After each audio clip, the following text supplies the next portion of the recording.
hard to beat the beauty of the area surrounding Salt Lake City and the Delta Center. Inside, they've already begun the chant of "Beat the Bulls."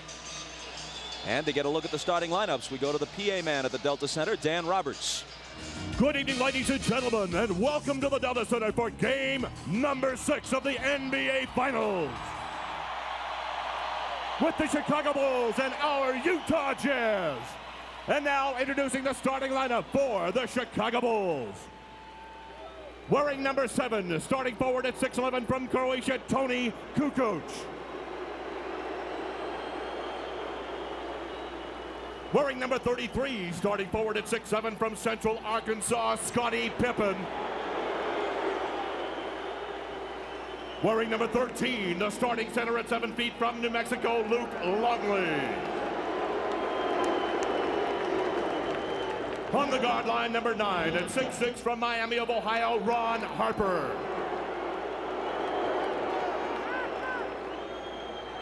And at guard, number 23 at 6'6" from North Carolina, Michael Jordan. The Bulls are coached by Phil Jackson.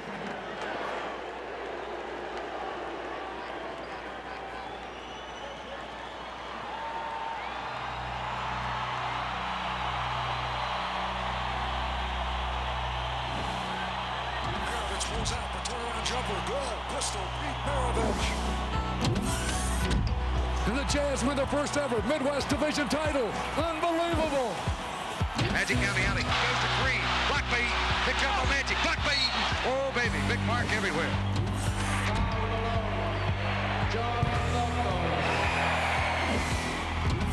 He did it. He did it. A new NBA assist king. John Stockton. Congratulations, Karl Malone, 1996-97 NBA Most Valuable Player. John Stockton sends the Utah Jazz to the NBA Finals. And now, ladies and gentlemen, introducing our Utah Jazz. Starting at forward, number 32 at 6'9" from Louisiana Tech, the mailman, Karl Malone. Starting forward, number 3 at 6'7" from Long Beach State, Brian Russell. The starting center, number 31 at 6'9" from Stanford, Adam Keefe. On the guard line, number 12 at 6'1" from Gonzaga, John Stockton. And guard, number 14 at 6'4" from Iowa State, Jeff Hornacek. The Jazz are coached by Jerry Sloan. And as always, pre-tip, we go to Ahmad Rashad. All right, thanks, Bob. The big news on the Bulls is the condition of Scottie Pippen. As was reported earlier in our pregame show, he did take an injection yesterday. He told me he hurt that back in Game 3 and Game 4, irritated a little bit more. Before the game today, he said he had everything he could have done to it. He had electrical stimulation, then he iced it, had ultrasound, had a massage, and then did a lot of stretching and told me that he is a little bit ginger, but nothing could keep him out of a game like this. Let's go down to Jim Gray. All right, thank you very much, Ahmad. One further Bulls note. I just spoke to Ron Harper. He is suffering the effects of the flu. He's very weak. He can't hold any food down. He will start. He will play. Just how long and how effective he doesn't know. As for Howard Eisley, I spoke to him. He's still suffering from vertigo. He's telling me before the game he's a little dizzy. He's a little disoriented. He is going to play. Coach Sloan is just going to keep his eye on him. If he cannot go, John Stockton will take his minutes. Finally, I spoke to Karl Malone. Karl Malone told me he's going to the basket early tonight. He's going to be very aggressive early in the game. He wants to get Longley and Rodman into foul trouble. Not many outside shots at all. He finally went on to say, we're down 3-2. I know this sounds crazy. However, I like our position, and I'm confident we can win this series. Bob? Jim, thanks a lot. The officials are Dick Bavetta and Hugh Hollins, who worked Game 3, each of them in Chicago, and Danny Crawford, who worked Game 2 of the finals here at the Delta Center. The Bulls are just 4-4 on the road in the playoffs, and in fact have lost 4 of their last 5 road games against their toughest opponents, the Pacers and the Jazz. Jordan guarded by Russell. Hornacek will open on Pippen. He'll try and post Scotty on him. They go to it right away. Stockton comes over on the double team. Now back to Scotty, and they couldn't recover. Hornacek was left alone with him, and an easy 2 for Scotty. That's going to be the strategy here early. Try to go at Hornacek with Pippen. Michael will do a lot of the ball handling in the first period. Malone against Longley. Has to give it up, and Jordan is the only guy there.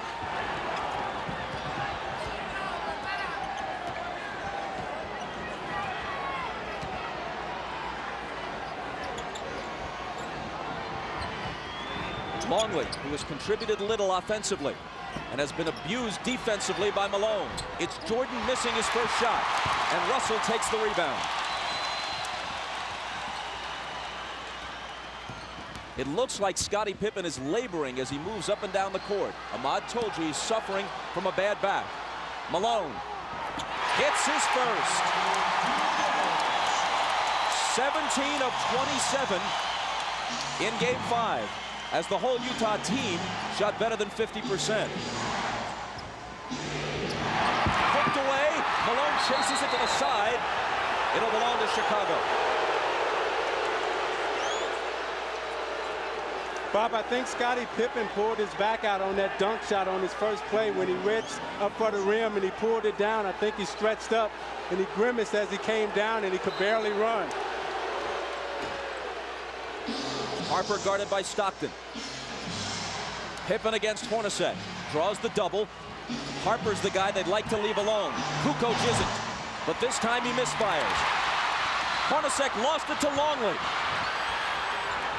Now Pippen has it. All alone, Kukoc. The one thing you don't want to do if you're Utah is get into a quick turnover battle here and give them easy points, especially Kukoc. Remember, he loves to get off early in quarters, and then he's a load the rest of the game.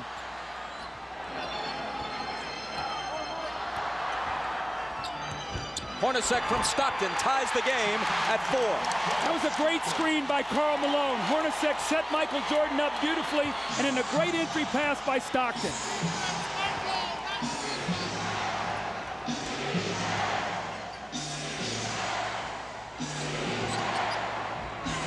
Kukoc.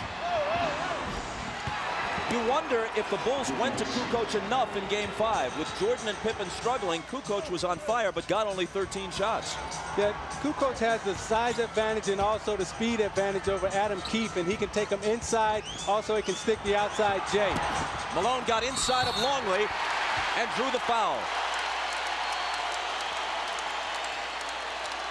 Now you watch Pippen come across the lane, and as he reaches up to dunk, he pulls his back out, and you see him grimace as he comes up the floor. Let's keep our eye on Scottie Pippen tonight. Let's check in with Ahmad. Bob, Scottie Pippen's really having a bad problem. In trying to bring the ball down, you can notice Michael sending him down the floor so he can bring the ball up. Now, as we mentioned earlier, that the strategy was to go to Scottie in the post. If his back continues to bother him, they may have to change that strategy. Bob? You can see him with his hands on his knees, bending over, trying to limber up, wincing quite a bit. Malone hits the first. Generally, he and the Jazz team have not gone to the free throw line in the finals as often as they did during the regular season and in the earlier playoff rounds. The Bulls have had a big edge at the free throw line. Jim Gray is listening to Jerry Sloan over on the sideline. He says Jerry is already complaining about illegal defense early in the game. Let's see if the next time down the floor the referees hear him once again. Remember, that was something that was big in the United Center. He was able to get the referee's attention. I thought it helped his team. Harper trying to back in on Stockton, and the whistle goes against Utah. It's Stockton's first. See, what Chicago will try to do is put a lot of pressure inside on the post with Harper and Pippen posting up Stockton and Hornacek.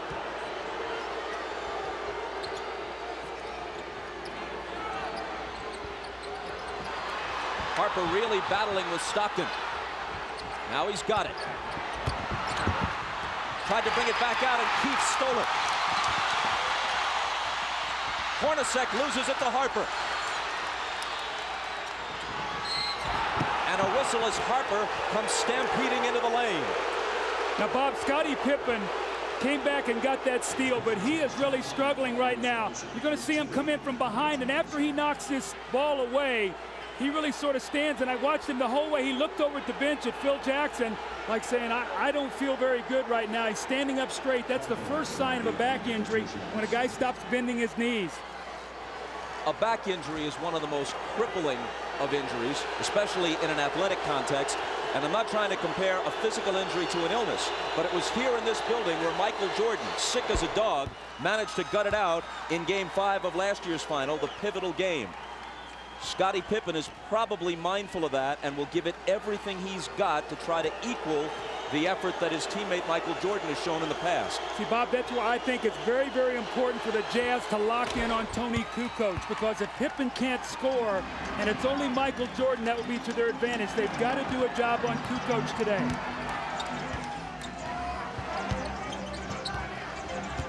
Stockton drives on Harper, ties the game. Stockton didn't take a single shot in the fourth quarter of Game 5. His assist totals have generally been high. His shooting percentage is high, but they'd like to see him get a few more shots up toward the rim. 3-second violation against Chicago. So you watch Stockton's aggressiveness. They've given him the baseline this whole series. This time he's able to take Harper to the baseline, get a little space, and finish on the right side of the basket. Hornacek, Jordan up on him. Malone puts it on the floor and is fouled. It was before the shot. It's Longley's second. This was the strategy of Karl Malone. He said, I'm going to put the pressure on the Bulls defense, not many jump shots, and he has done that. 2 quick fouls on Longley. Hornacek is free, but can't hit.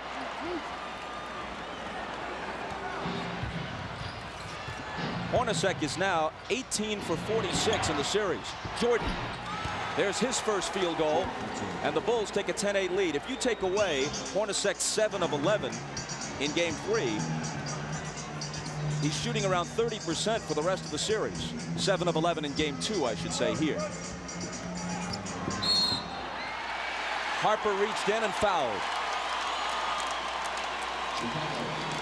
Rodman off the bench. Let's see who he replaces. Longley has 2 fouls, and it's Luke who'll go out.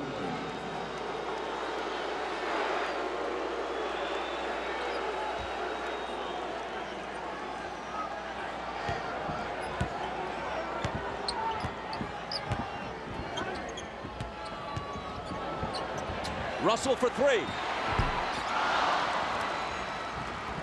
Utah has not been hitting the threes in this series. Now 11 for 51, around 20%. They shot 37% as a team from beyond the arc for the season. Pippen with the hook.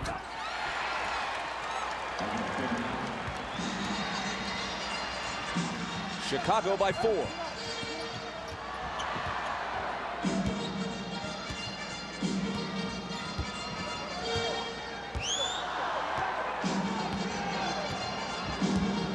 Malone screening for Stockton. His 3 isn't there. Pippen claims the rebound.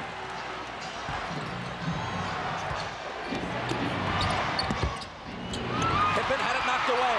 Hornacek got a hand on it. Stockton takes it, dishes it to Jeff, who misses the driving one-hander. Jordan is wrapped up by Keefe for the Utah foul.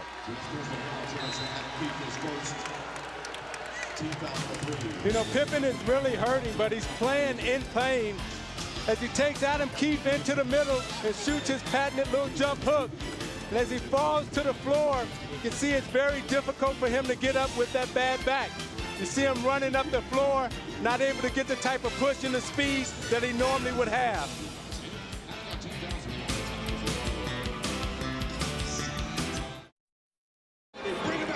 Ahmad Rashad back at the Delta Center, and during that timeout, I just spoke with Chip Schaefer, the trainer for the Chicago Bulls. He said that Scottie Pippen is not sore, he is just sore, and he's having a problem really with his mobility, not able to bend over and grab the ball, but hopefully as he plays further and gets more warmed up, it'll improve. That's what they're hoping. Bob?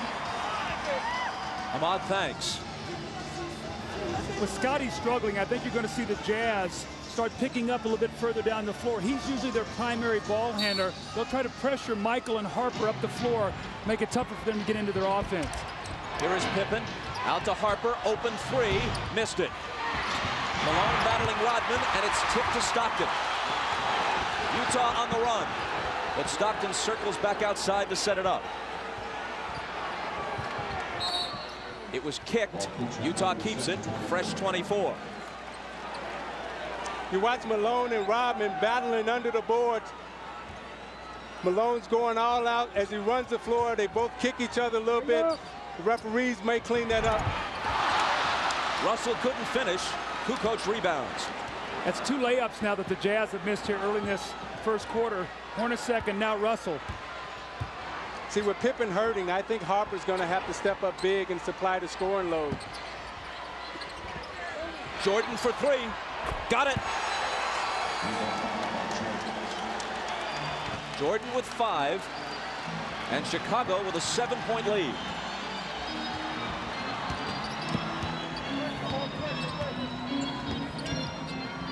Malone on that left block, this time against Rodman. Takes him into the lane. Tries to muscle up, but loses it. Pippen back.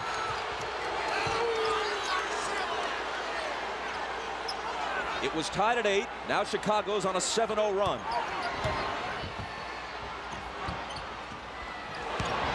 Kukoc underneath to an unguarded Harper, and the Bulls have scored 9 unanswered points. Timeout, Utah. So you watch Karl Malone in the low post. They're not double teaming him. They're letting Rodman play him one-on-one. Consequently, when he goes up to put up the shot, he gets stripped, and it leads to this. Kukoc on the drive, the easy dump to Harper. Harper's going to have to step up big inside for the layup. And you're watching the NBA on NBC. The Bulls lead by 9, but here's the bad news for them. Moments ago, Scottie Pippen, accompanied by trainer Chip Schaefer, leaves the bench and heads for the locker room. With more, here's Ahmad. All right, Bob, I just spoke with Chip, and he told me that Scottie asked out of the game, and he wants to go back in the locker room and try to stretch his back out and try to get it more loose before he tries to come back in. I'll keep an eye on it, and I'll keep you posted. Let's go down to Jim Gray. All right, thanks, Ahmad. Well, during that timeout, Jerry Sloan was about as loud and angry as he has been at his team this entire series. He said, guys, you are standing around. You're not fighting for any position defensively. You're letting the Bulls go wherever they want to go. Quit running around screens. Start running through them. Take a hard foul. Get some fight in you. Bob? Jim, thanks. He goes to his bench. Isley is in, and so too is Antoine Carr. Carr tries to make a move on Kukoc, and there's a foul on Kukoc, his first. Now, Bob, the reason Carr's in the game is because Utah was playing 4-on-5 offensively. With Adam Keefe in the game, Scottie Pippen wasn't going to guard him. Now you've got Kukoc who's going to have to play Antoine Carr, so now it's a 5-on-5 matchup. They've got to take advantage of this with Isley in now for Stockton. Harper right now is on Malone. An illegal defense is called against Chicago. Doug, I think they should have started Antoine Carr. That center position is a revolving door for them with Ostertag and Foster, and it was important for them to get off to a good start. Now they've buried themselves and find themselves in a big hole. Ostertag and Foster have given them nothing in this series. Good pass from Malone inside to Hornacek, who converts it. That's why their lack of scoring at center is why they were interested in Ronnie Cycli and tried to get him from Orlando in a trade that eventually was voided.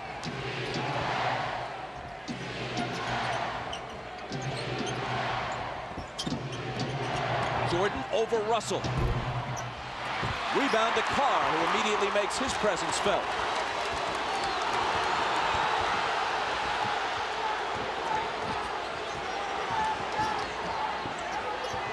Michael Jordan's illegal now, so the Bulls are all running around. And it's their second illegal defense, which will result in a technical foul shot being taken. And Jerry Sloan just got a technical. Phil Johnson comes over and settles him down a little bit. Jerry's got to maintain his composure right now. He just got the illegal defensive call for a technical, and then he follows it up with a technical of his own. If he was arguing for the illegal defense, that's a cruel irony for him because he got the call, But now the technicals may cancel each other out. It's Jordan to shoot it first.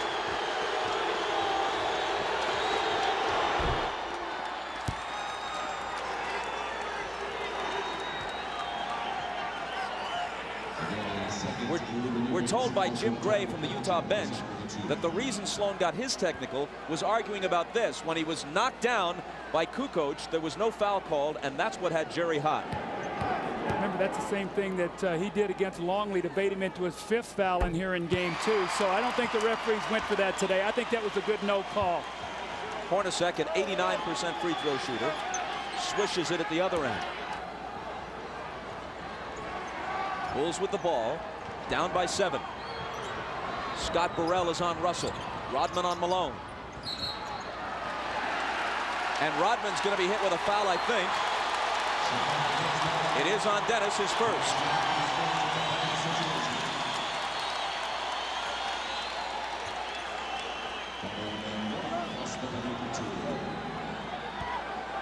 Folks, you can log on to MSNBCSports.com as NBA Showtime extends its coverage to the internet. Check out Bill Walton's game previews, plus click on in-depth video features from NBC Sports. And you can chat with Bill Walton tomorrow at 1 Eastern, 10 a.m. Pacific at MSNBCSports.com. That's a look at today's page. Malone missed the first.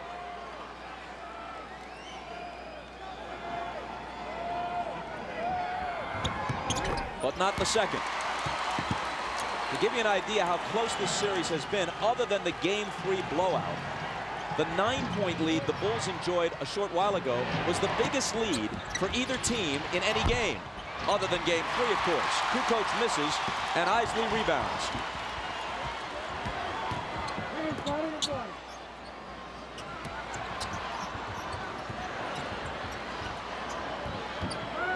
Carr against Kukoc. Jumper over him is good. So they've got to go to that matchup. There's no way Tony Kukoc can play him. He's too powerful down there. And Chicago wants to talk it over. Their 9-point lead has been cut to 4 with 2:58 to play in the first. Antoine Carr is a much-needed force here. They've got to have 5 guys on the floor that can shoot the basketball to keep Chicago honest on defense. Antoine Carr with the little bang, he gets the space and makes the open jump shot. You're watching the NBA on NBC.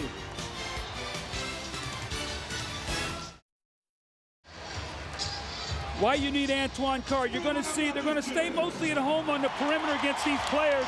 All he has to do is take his time. Kukoc is not going to block his shot. Bump him a little bit and use his power down there. Now, the one thing he has to be concerned about is Kukoc loves to play defense from behind, so he can't be careless with the ball where Tony can come from behind him, Bob, and slap that thing away.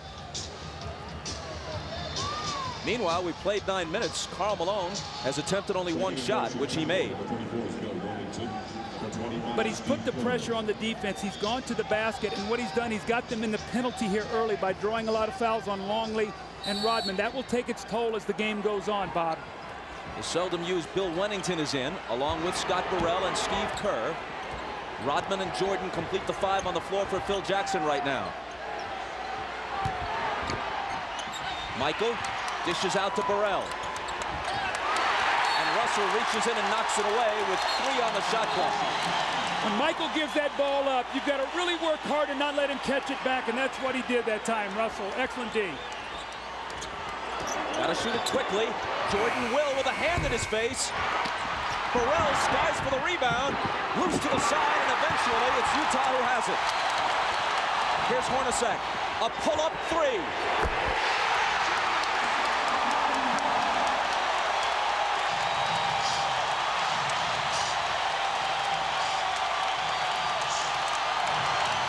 It's hard to imagine Utah winning the next 2 games and taking the title unless Hornacek hits shots like that, which outside of Game 2 in this series, he hasn't been doing.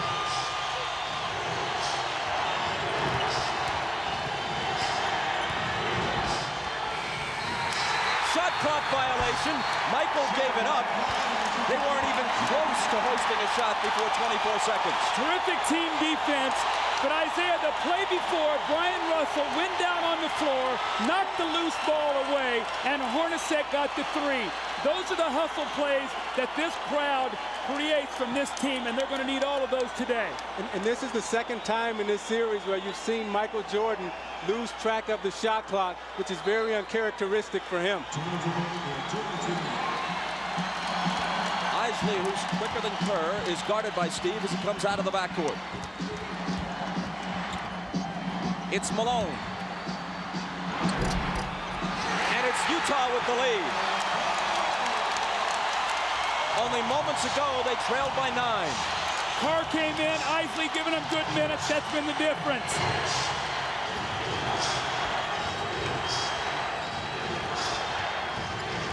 Jordan. Rodman on the offensive glass. Wennington a good look. Wennington will hit the open jumper. Offensive rebounds were such a key here. When the Bulls won game 2, they did not shoot well, but they got 18 offensive rebounds. Moving down toward a minute to play in the first. Chicago by 1. And a whistle from Dick Bavetta. Another illegal defense. That's on Michael Jordan. He got 2 zones below his man. Hornacek stayed out behind the three-point line. Michael dropped down 2 areas, and he was spotted. Now, it helps that Jerry Sloan is sitting there in the referee's ear, helping him see Michael Jordan.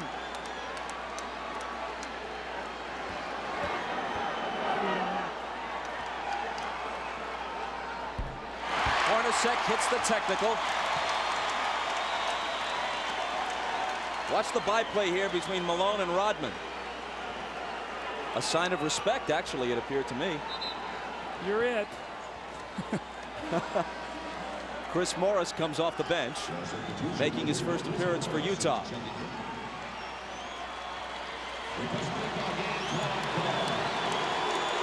Antoine Carr gets a breather. There have been 3 illegal defense calls in this first quarter against Chicago. Now, Bob, Antoine Carr is not a guy who plays heavy minutes. So I think what Jerry Sloan's going to try to do is maybe give him 5 or 6 minutes here or there to try to keep him as fresh as possible. Kukoc comes in as soon as Carr goes out. Kukoc having trouble covering Carr defensively earlier in the game. Isley bounces to Malone. Tough shot, but he cans it.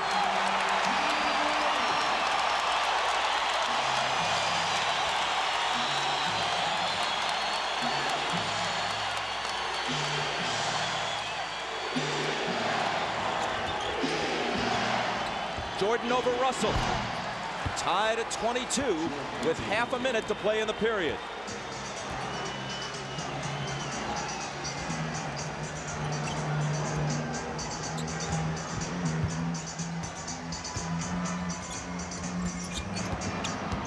Malone against Wennington. Off balance, hit it, plus the foul. See, Bob, that's what I'm talking about, being aggressive, Isaiah. Taking the ball to the basket. Isley with the give and go. He doesn't settle for the jump shot. He puts the pressure on the defense, and it's a tough shot. And the same thing, he sees Wennington on him. He says, no way I can get this shot. He bodies up. Now an opportunity for a three-point play, which would give his team a 3-point lead. And the weak spot for the Chicago Bulls is when you get past Longley and Rodman, they have nothing behind them. Wennington can't hold Malone, and that's where they miss the big guys in terms of Caffey and O'Brien Williams. And Malone is smart to get into their bench now. A dozen from Malone in the first quarter. A perfect 4 of 4 from the field. Almost as important, Hornacek has contributed 9. They need him. Kukoc. They had a foul to give.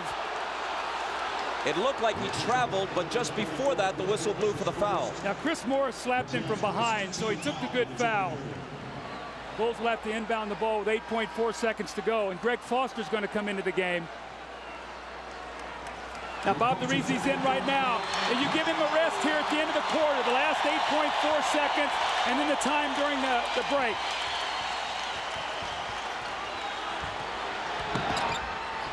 Jordan, double teamed, forces up the quarter's final shot and misses it.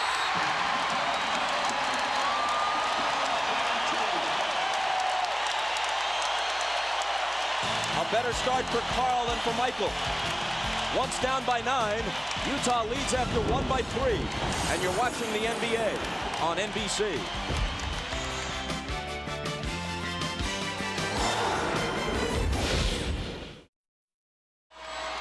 Ahmad Rashad back at the Delta Center, and early on, Scottie Pippen re-injured his back on that dunk shot that he had just at the beginning of the game. He has been in the locker room for the past 5 or 6 minutes trying to stretch that back out. He has both doctors in there. They're just trying to see what they can do to get him ready to play. And if anything else happens, I will be here to report it to you. Bob? Ahmad, thanks a lot. Guys, as we begin the second quarter with Utah up by 3, something significant. They were able to make a run and turn this game around a bit with Howard Eisley on the floor rather than John Stockton. And Eisley did not play well for them in Chicago, so much so that Jerry Sloan barely used him with the game in doubt on Friday night. Well, they went on a 17-5 run with Stockton sitting down, but also a key, they brought Antoine Carr in for Keefe. So they got another offensive player in there, Bob. That was real critical for them. As Jim Gray reported before the game, Eisley has been suffering from vertigo. Apparently not dizzied by the heights of Game 6 tonight. Shandon Anderson with a nice move. Every time Anderson comes in, they immediately go into post against either Burrell or Buechler. Jordan opens the second quarter on the bench, which is usually the way Phil Jackson plays it. Whistle away from the ball from Hugh Hollins. Again, Isaiah, Shandon Anderson in the post, and he just backs Scott Burrell down. Nobody helps him out. And that's a big weapon for them coming off the bench. And Doug, the danger is when you don't finish your job at home, Scottie Pippen comes on the road, he gets hurt. I remember when we were in the finals playing against the Los Angeles Lakers, and I got injured in the Game 6, sprained my ankle, turned the whole series around, and that's what may happen here. Anderson picked up the foul a moment ago, and then it's Foster following him. 2 quick Utah personals here in the first minute of the second quarter. Knocked away from Wennington, ball loose, chased down by Foster. But then he loses it. An unforced error, to use tennis terminology. There were 2 white shirts there. See, Bob, the difference right now is when you're resting Michael Jordan. With Pippen hurt, he's not out there with the anchor of that second team. Now you've got a team out there who's going to run the show. Who's going to be the guy to make sure that they run their offense and get the shots that they want. So this really hurts with Scottie Pippen being out of the lineup right now because you have to rest Michael Jordan at some point. Kukoc is the only starter for either team on the floor right now.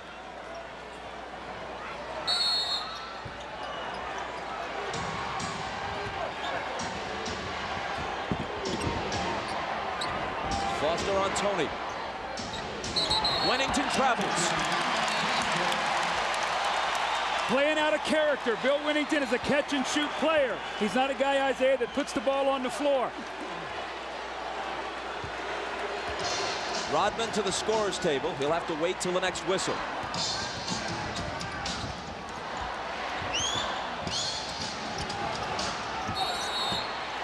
Which comes almost right away. Another illegal defense against Chicago, the 4th. Now, see, the reason that's illegal is Chris Morris is out above the three-point line. Jud Buechler can be no lower than the foul line. When he drops below that foul line, he's automatically illegal.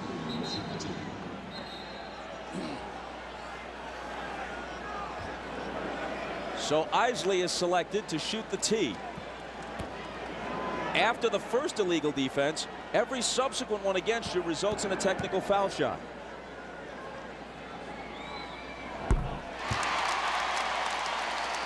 See, Chris Morris is going to be out above the three. Look where Buechler is. He's illegal right now. So that's the call, and that's why they get the free throw. Utah by 6. Foster on the move.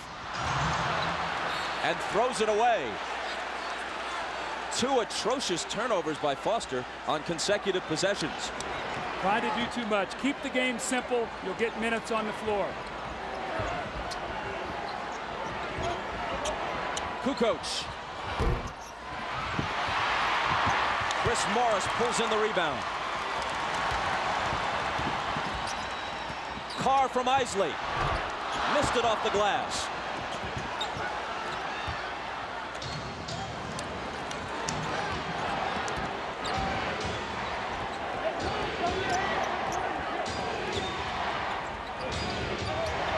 Rodman, good pass to Kukoc. Great back cut by Kukoc.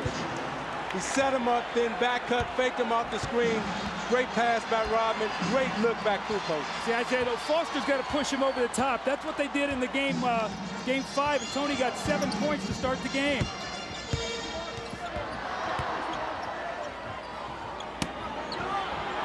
Carr trying to back in on Rodman. It's off Anderson's hands, but recovered by Isley. 2 seconds to shoot. And he hits the three!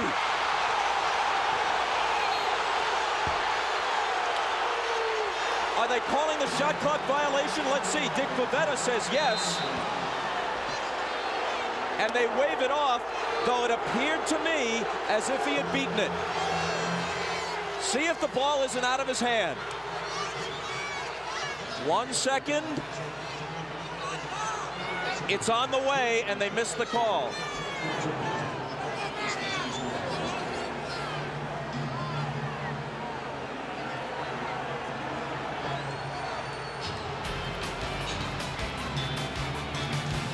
Timeout with Utah's lead, still only 4.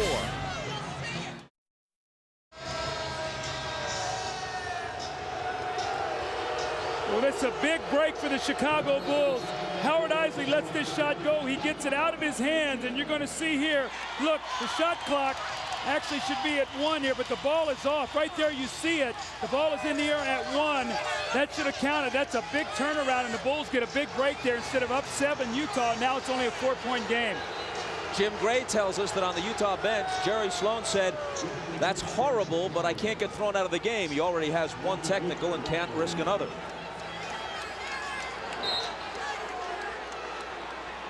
We have a further report on Scottie Pippen. Here's Ahmad. All right, Bob, I just found out that they're working on Scottie Pippen in the back, and I've been told that Scottie says he's telling the medical staff that he is not able to play.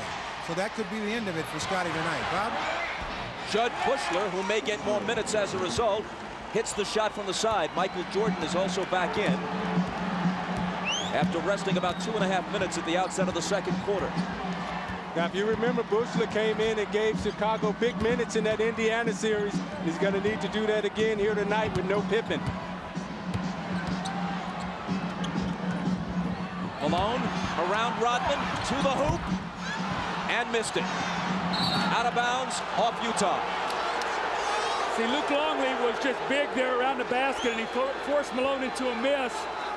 Carl tried to get contact to get the foul, and it caused him to miss the layup, but Longley stood strong that time. Utah does not have a single offensive rebound in this game. In Game 5, they had better success on the offensive glass than at any other time in the series. Contact between Anderson and Kerr. Offensive foul on Chicago. See, teams really complain a lot about this because this is a pet play by Chicago. They make this little inside reverse pivot. Watch Kerr as the man goes by, and he bumps him off on the turn. That's a good call. I know in coaching against Chicago, I used to always warn the officials on that play because if you're going to let him turn, it's a very difficult play to guard, Zeke. It's like the 49ers linemen used to do with that whiplash play where they kick their feet out and throw the defenders off balance. Now it's Bushler who's nailed with a personal. Isley has just gone out. Stockton back in at point guard. Ryan Russell has also returned to Utah's lineup. That's Russell with the ball.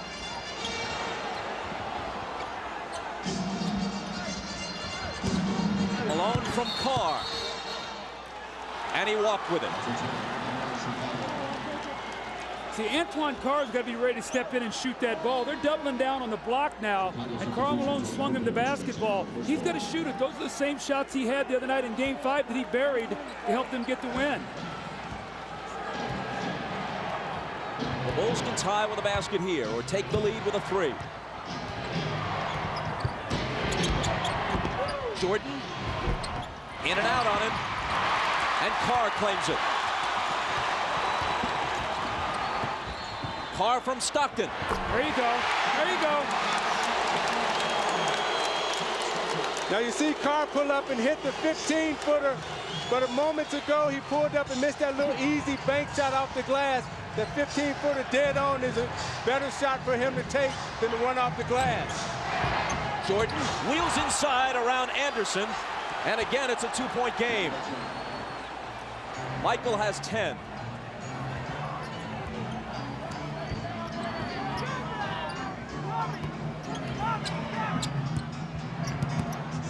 Malone in traffic, got his own and put it back in.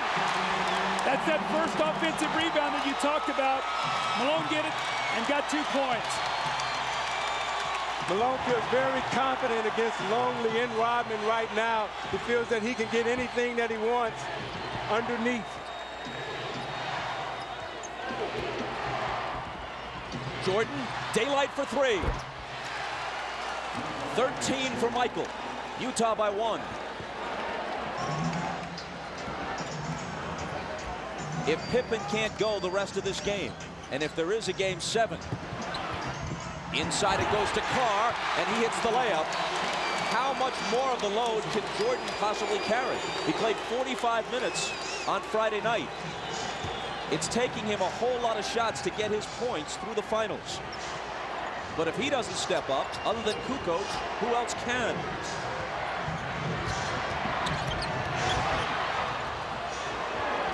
Here is Tony. To follow up on your point, Bob, this would be a very wearing game for Jordan. They'll try to tire him down and wear him out. It'll be interesting to see if he'll have enough at the end of the game because of the minutes he's going to have to play. Malone, tough catch, gathers it in, fade away. Carr to follow. Knocked away from behind, and he was fouled. It's number 1 on Jordan. John Stockton with a beautiful pass in rhythm to Antoine Carr, and the pull-up jump shot on the secondary break. And then Karl Malone working once again in the post. He backs himself down strong. Misses it, but the great effort and the great hands to get the ball back and the finish. And in a give and go, the back door, the weak side help. Anderson finds Antoine Carr underneath, and the little finger roll, and Utah leads by 1.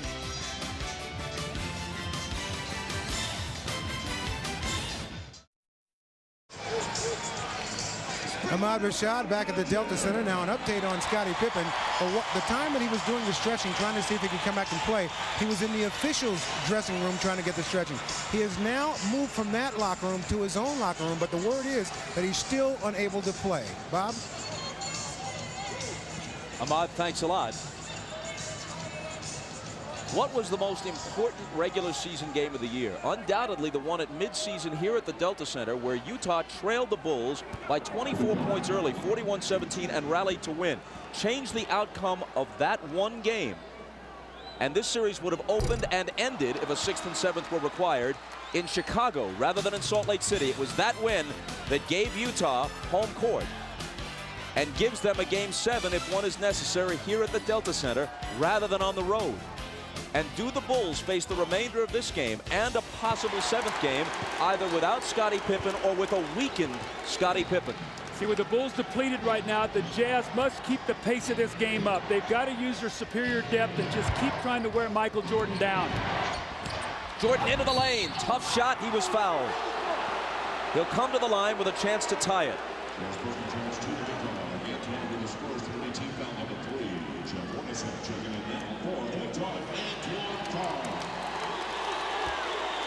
So they really made the switch in game 5. They started Russell on him, did a good job, and then they came in with Anderson. They put Hornacek on Pippen, and that really had an effect because Michael had to work a little bit harder in the post against Russell.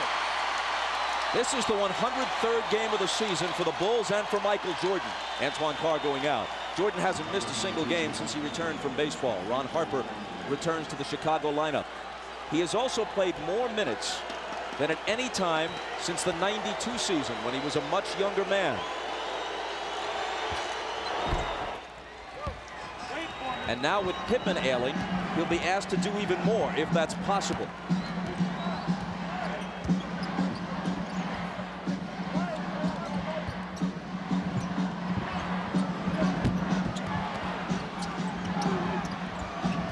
Malone slips it through a crowd to Anderson, who misses the floater. Rodman juggles the rebound but saves it in. Only his second rebound tonight, and only his 5th in the last game and a half, after such a strong performance in Game 4.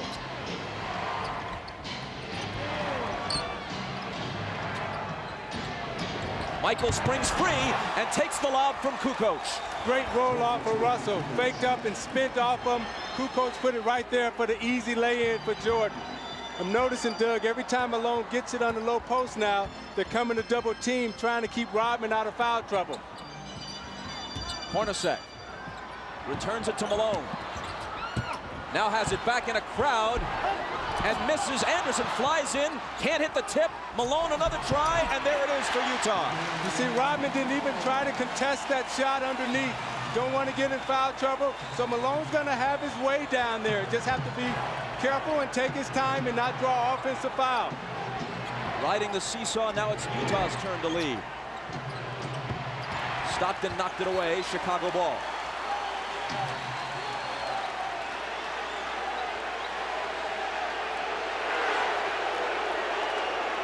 Phil's still lobbying for that travel on Malone on the last possession, but ain't gonna happen.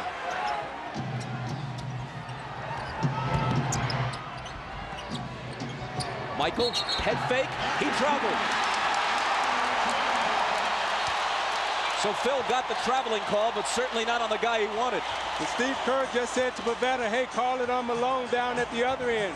I talked to Rodman after the last game, and he felt that Malone traveled a lot. That's why he was able to get away from him.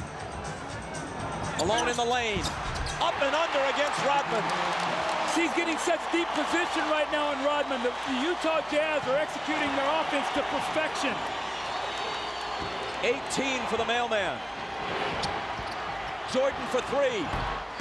And there's his answer. I think that's his 3rd 3 of the game, Bob. And going into this game, Kukoc and Pippen were a combined 4 for 23 from 3 at the Delta Center in the first 2 games.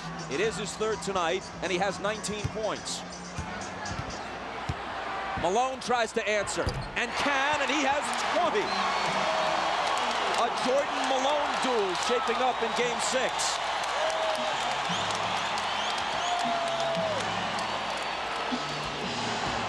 Kukoc on the run. He's in double figures now with 10. Isaiah, how much is it going to take him to figure out that he's a left-handed player? And you can't let him come with a strong hand. You got to send him back to help.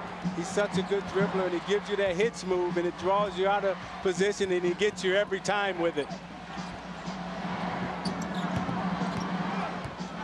Kukoc on Russell. Gives him some room, and Russell accepts the challenge and drills the jumper. Utah by 2. You got to make Tony Kukoc play defense, and that's what Brian Russell did on that possession. It was Russell's first basket. Here's Michael. He's got 21. I'm watching Jordan, and he's in such a nice rhythm offensively. Everything is coming very easy to him. And right now, they have to be really careful because this looks like this could be a 40-point game from him. Tied at 43. Shaping up as a higher scoring game than we've generally had in this series. It's Hornacek. See, Malone is getting the ball on the block where he wants it. They're running splits, they're running post-ups, and the Jazz are in a great rhythm right now. Timeout Chicago. Utah by 2 with 1:49 to play in the half. Coming up on the Prudential Halftime Report, Hannah Storm talks with Phil Jackson, who reflects on his years with the Chicago Bulls. Some pretty good memories, lots of question marks for the immediate future for the coach of the 5-time world champions. That's at halftime. Let's watch the Michael Jordan possession that he scored on. Brian Russell, as he cuts, is going to give him a shot. Michael doesn't like it. Michael delivers a blow right there. So Russell pushes him back, and he catches it. Now you got an angry Michael Jordan. He squares up and buries the shot. So the referees let both of them get a blow in, and Michael finished with a jump shot. 8 of 14 thus far. Down by 2, the Bulls put it in play. Jordan's the guy they want, even more so than usual, and that's why. 15 of his 23 have come in this quarter.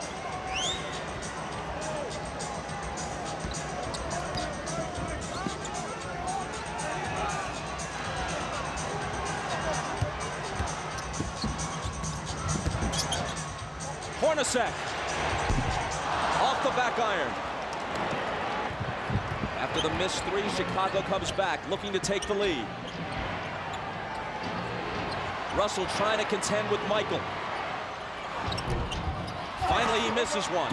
Anderson tries to save it, but was on the line. Bob, the only thing you can hope for right now is that Michael Jordan's going to run out of energy, because he is in an unbelievable scoring mode. The backup and the fadeaway, and he hits the jump shot, and then he comes back the next time, but he's wanting the ball in every possession. Can he play at this pace if Scottie Pippen can't play at all in the second half? If ever there has been an athlete, at least in recent history, able to will himself beyond even his considerable physical talents, it has been Michael Jordan. As Skip Bayless of the Chicago Tribune put it earlier in the playoffs, he's that rarest of athletes, a supremely talented overachiever. Stockton's all over Kerr. Now it's Hornacek on Michael. Fade away. He's missed two in a row now. Hornacek brings it back the other way.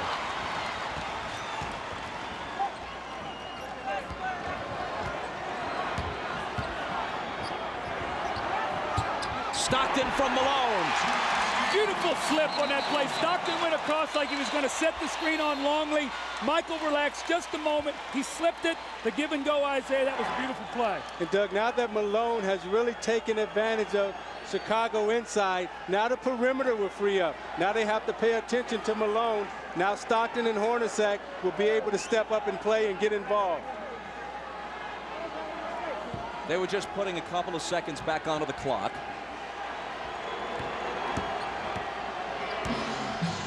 Michael for three. Hornacek takes the rebound. Jordan had made 3 3-pointers earlier in the half.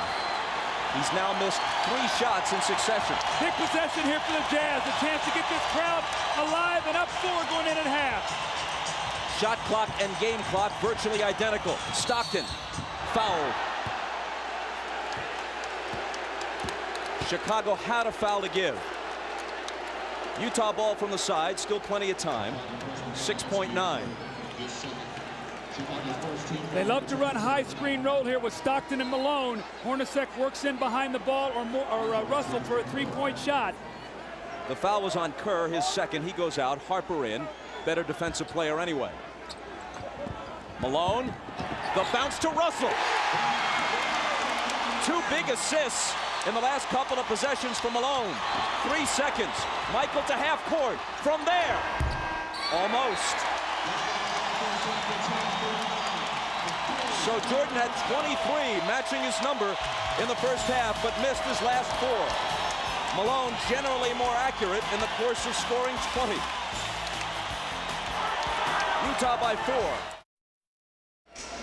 Ahmad Rashad back at the Delta Center where the Jazz lead the Bulls by 4. Now the big story here in the first half has been the condition of Scottie Pippen's back. He has really been hurting. But during the halftime, the massage therapist gave him ice, massaged his back, was having spasms. He got the spasms to stop, and Scottie Pippen is back out here on the floor. Whether or not he'll be able to play and play effectively, we'll find out. He is starting the second half. Let's go down to Jim Gray. All right, thanks, Ahmad. Well, they thought that Scottie Pippen was going to be out of the game, so Jerry Sloan told his guys they were going to focus a lot more attention on Michael Jordan. All of that, of course, could change now. Very unhappy with the way they defended the screens. He wants them to get over the screens instead of running through them. Happy with everything offensively. Bob?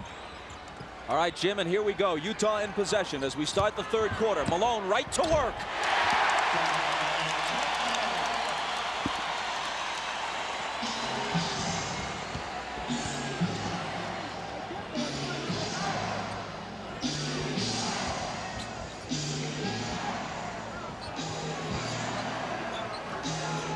Hornacek on Pippen. It's Kukoc. The 3 spins out. Hornacek with rebound position. Utah in front by 6.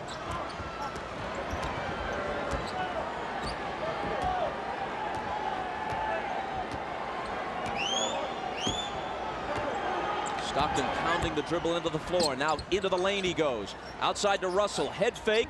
Now Stockton. Air ball grabbed by Keith. Blocked back in his face by Pippen, and a 24-second violation as they never hit the rim. Now remember, when Adam Keefe was in the game as a starter, Utah got off to a very slow first quarter start because they were playing 4-on-5. So if that starts to occur, Jerry Sloan might have to go to his bench. Adam Keefe has got to be an offensive rebounder. He's got to be aggressive.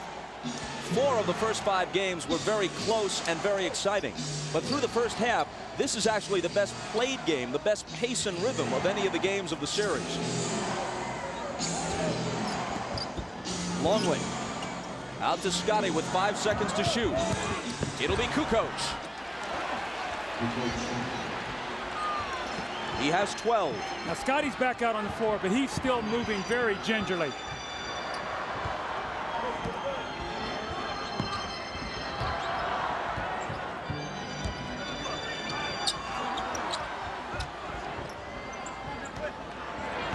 Malone inside and a whistle before the shot, and a Chicago foul. Now you watch Scottie Pippen, and let's take a look at how he's running. You see, he's laboring to get up and down the court. That back is still bothering him. Let's see how he goes. The foul was Longley's 3rd. Stockton stumbles.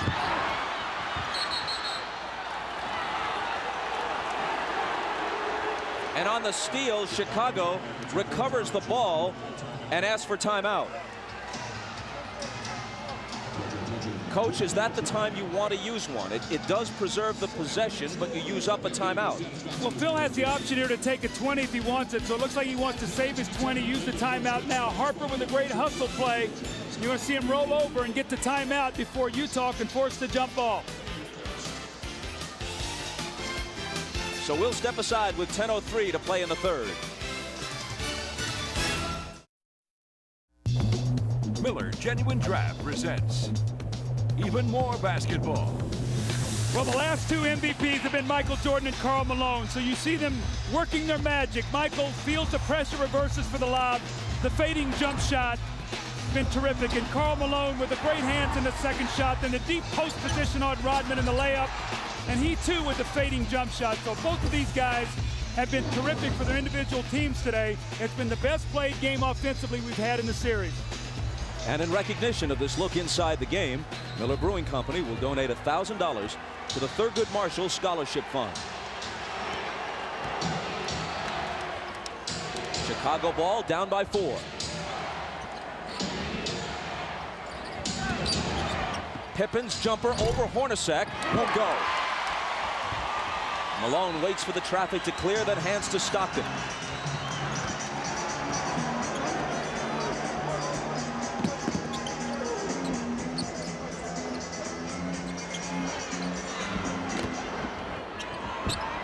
Malone against Longley.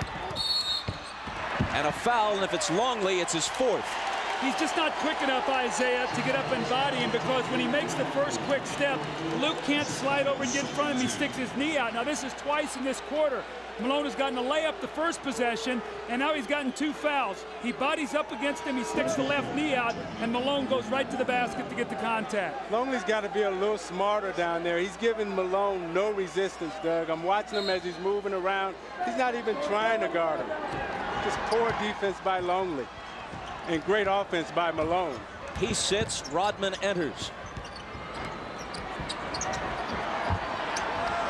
Russell for 3.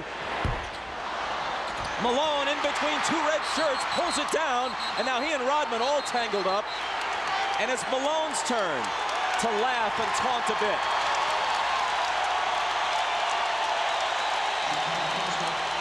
It's a great hustle play by Karl Malone. You're going to see him. He just wants the basketball. 2 Chicago Bulls, and he reaches in there with those powerful arms and just rips it away. The foul on Dennis Rodman. His 2nd.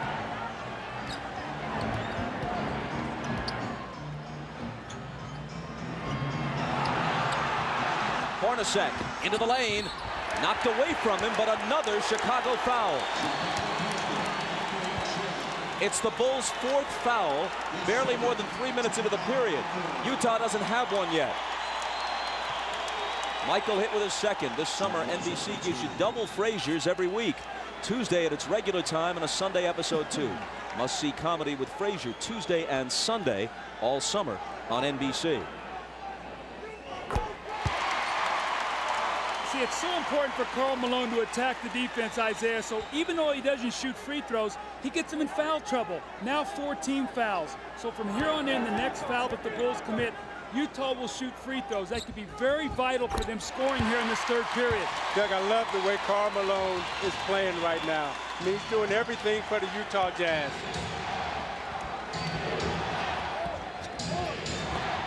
Jordan pulls up and connects. 25 for MJ. See, Jerry Sloan is very upset. Adam Keefe did not show out on that screen. Michael came off there not with the idea of passing. He knew his team needed 2 points.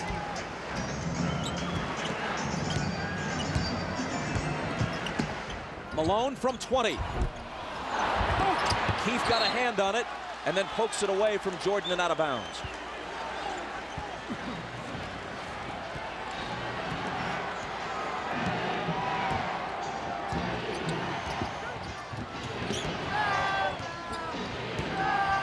Pippen is on the floor, but not with his usual ball handling responsibilities. This is Scotty out high, immediately returns it to Harper. A little jump hook is good. Just the presence of Pippen on the floor, you've got to be able to honor him, and he's a great post feeder. Chicago back to within 2. Malone from Hornacek. Rodman managed to wrest it away from him, then Harper takes it. Malone argues that he was fouled.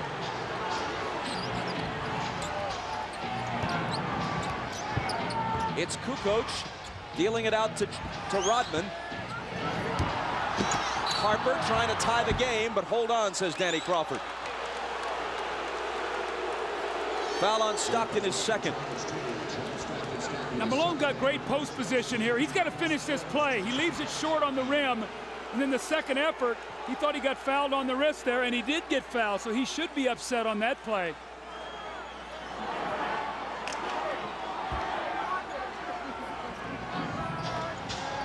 Adam Keefe out, Chris Morris in for Utah. Here's Jordan. Off the back iron, Rodman trying to keep it alive. A tremendous hustling attempt, but Utah gets the ball. Now you're saying, why Chris Morris? Because he's a better offensive player, and he can play against a Tony Kukoc. You say, why not Antoine Carr? I think Jerry Sloan knows he's only got so much gas in his tank, and he'd like to have it for the fourth quarter.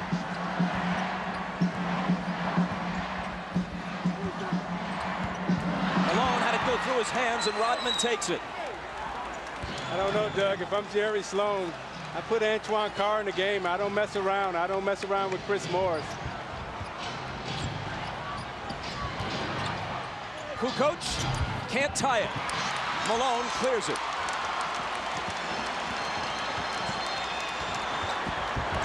Stockton into the lane, tried the up and under on Harper, but it wouldn't go. And Chicago gets it back.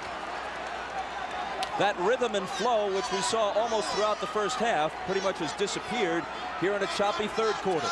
Bob, I just saw eye contact. Scottie Pippen and Michael Jordan. Scottie normally brings the ball up. He said, Michael, you come get it.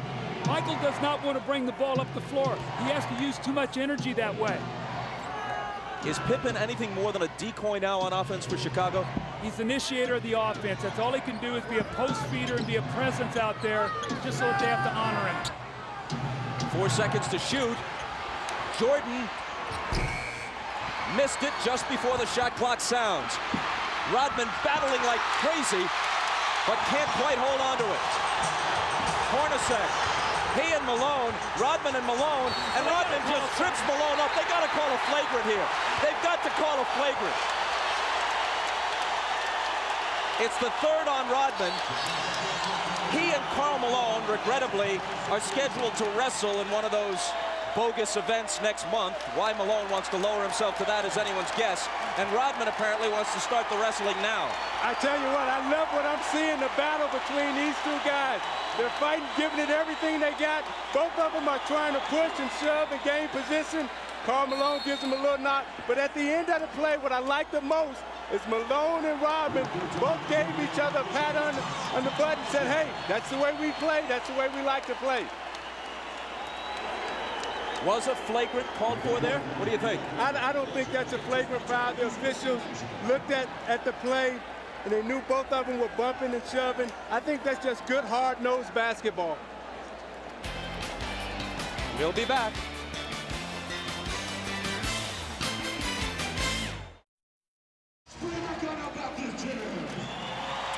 Well, the series was way too pretty here in the first half. Now they're getting down to the basketball we've seen. Rodman and Malone go down. That's one.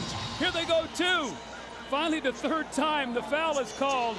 And I think it was a good no call that it wasn't a flagrant, because I think both guys were wrestling. And now watch Michael Jordan give Brian Russell a shot, and then Russell gives Michael a little pushback. So all of a sudden, temper's starting to flare here, little Bob, as we get down to the game 6 here in the fourth quarter.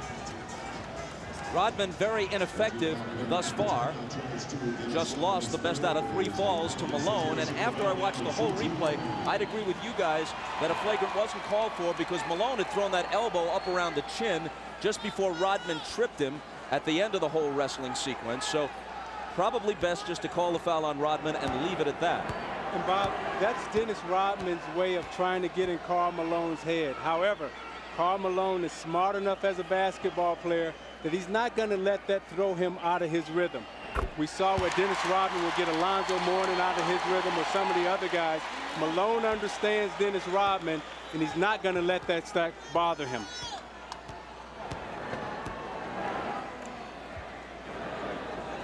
Malone has 23. And can't add to it. Kukoc takes it down. Chicago trails by 3 as we move inside 6 minutes to play in the third.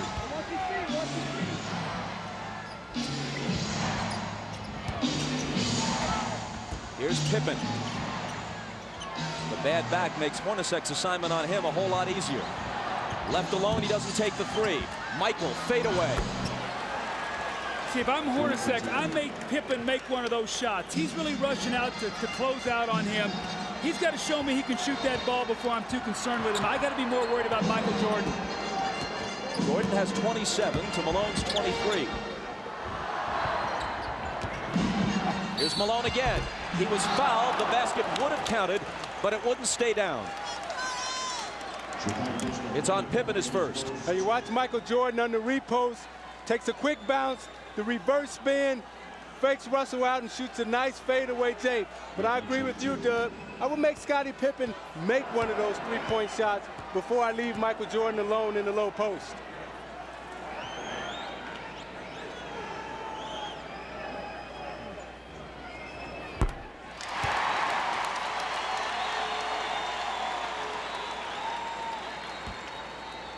Malone is averaging 23.8 for the series coming into this game.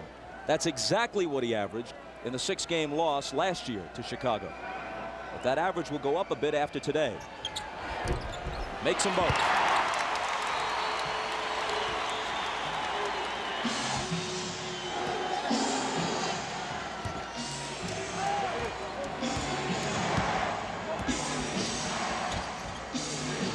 Michael's pass to Scottie. And finally the tip drops. Rodman gets credit for the basket, but it looked like Pippen was not able to show us the usual body control that he'd normally have to finish off that play. Usually he would dunk that ball. Harper on the foul this time. See, Isaiah, normally Scottie catches this ball in the back door and jumps up and power dunks this. You could see he could barely get off the floor, but Rodman with a great tip. And when you have a back injury, Doug, it's hard for you to squat and use your legs to get the lift. So therefore, you're jumping from a standstill and straight up position. Tonight on Dateline Sunday, a tornado rips through the Midwest. And the program also has survivor stories from Mount Rainier. That's Dateline tonight after the game. It's at 10 o'clock for those of you on the West Coast. Harper grabs the rebound as Stockton makes one of two. Utah by 2.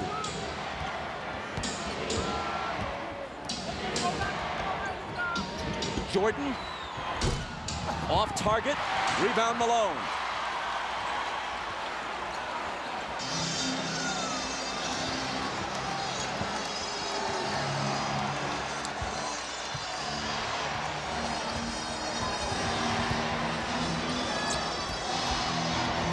Hornacek driving on Jordan, knocked away from him. Still Utah ball. 4 on the shot clock. When Malone grabbed that last rebound, it was noticeable that Rodman backed away. He's already got 3 fouls, speaking of Dennis. And with Longley on the bench with 4 fouls and pretty much ineffective throughout the series when he has been in there, Rodman's got to be very careful. Knocked out, 3 on the shot clock. Howard Isley back on the floor now. Stockton getting a breather with 4:15 to play in the third. Pippen got a hand on it. They've got to shoot it in a hurry, and they can't get it off in time. 24-second violation against the Jazz. Is it time, as we get a quick look at Jerry Sloan and the laboring Scottie Pippen, is it about car time again? Well, I think what Jerry's trying to do is buy as many minutes as possible. He's still got a 2-point lead. And Antoine Carr is a guy that maybe gives him 24, 25 points, and here he comes, or 25 minutes. Here he comes right back into the game. So Jerry realized that he needs somebody out there that can shoot the basketball. Pippen giving it his best, and that time it was good enough. As we said, with that back injury, that little jump hook in the middle is an easier shot for Pippen to shoot because he can extend with his long reach and his arm length. Tied at 57.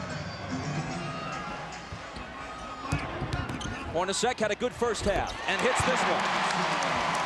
They're really making Michael work on a lot of splits. Hornacek is being very active. They know that Michael is the majority of the offense today, so they've got to keep him in motion. 15 for Hornacek. Now trying to guard Pippen. Scottie splits the defense, can't hit the bank, but Rodman with a second tip. That's the energy we talked about that the Bulls needed from Dennis Rodman. He gave them nothing in the first half. That's 2 tipped ins for 4 points here in this third period.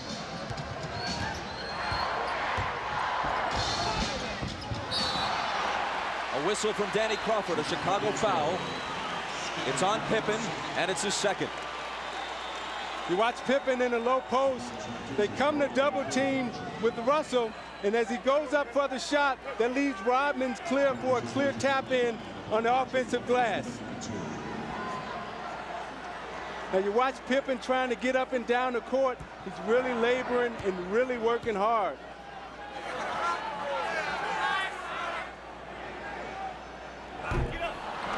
Scottie has come out. Kukoc, Burrell, and Kerr all in. There's Pippen heading back to the locker room again to try to stretch out that ailing back. Russell missed the first, but connects on the second. Utah by 1. Well, the only thing that's saving Utah in this quarter to keep them in the lead is the free throw line. Those early fouls have hurt Chicago, and Utah's taking advantage of it. Kukoc knocked away, and there's a Utah foul. It's just their second of the period. Doug, I've watched Jordan the last 4 plays, and he's picking his spots to get some rest out on the court. He's not playing Hornacek as tough because I think he knows that at the end of the game, he's going to have a lot of energy.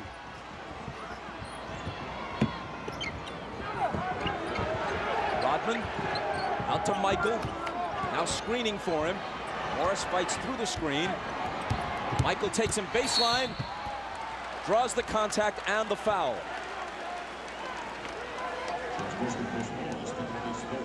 Michael's going to go to the line. Chicago, which generally has had many more free throws throughout the series than Utah, has hit 4 of 5 free throws in this game. Utah 15 of 21. As you said earlier, Doug, a huge difference. Well, Chicago's done a good job now in this quarter of disrupting Utah's offense. It's not flowing as easily as it was. They took the fouls. They've got him on the free throw line, but you're not seeing the same open looks. I think with Rodman being out there, he really helped disrupt Malone's timing. Now Longley's back in the game, so we'll see if they're able to attack him either with Carr or Karl Malone. Kukoc goes out as Longley checks back in. Tied again at 60.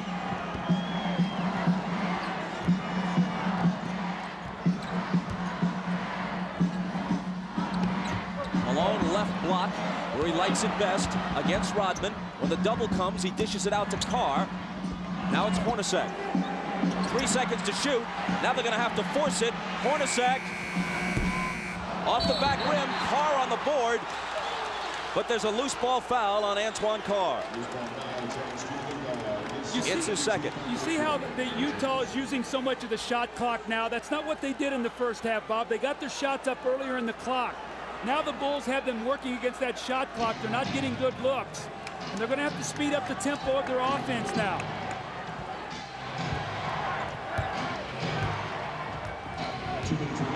Jordan on the move against Morris. Double pumps. Misses the scoop.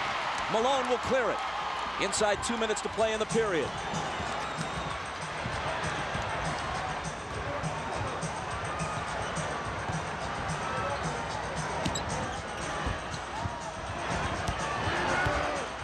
Antoine Carr missed it.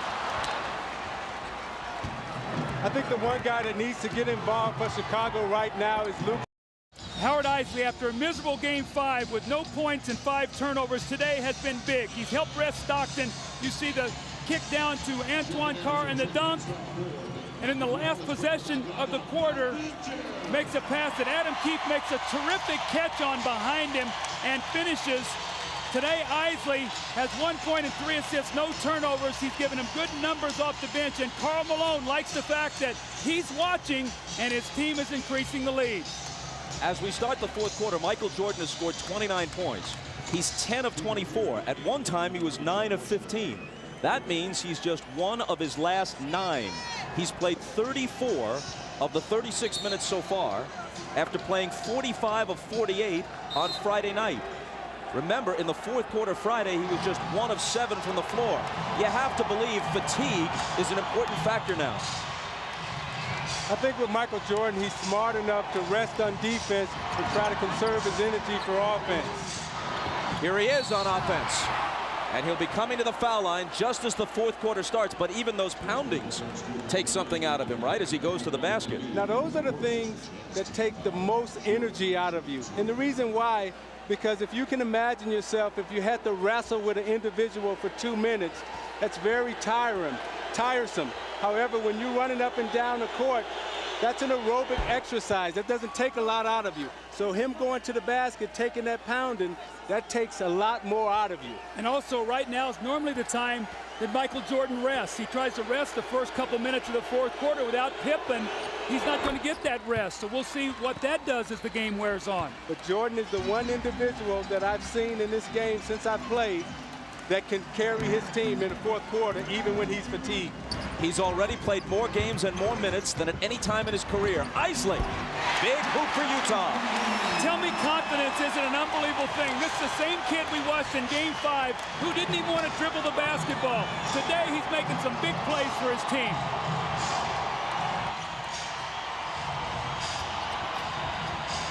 Jordan against Anderson.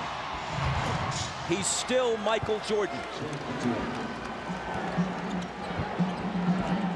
Whatever he has lost through fatigue, through age, through whatever, has only brought him somewhat back to the field. He still leads the field. Morris out of the corner. Rodman with board position on Antoine Carr. Chris Morris has had a lot of open looks at threes like that in this series. Usually he's pretty good with them. In this series, he hasn't been able to hit them. Rodman drills a 20-footer and gives it that go-figure gesture. Now remember, in Game 2 in here, he hit that same shot to tie the game. This one brings him to within 1.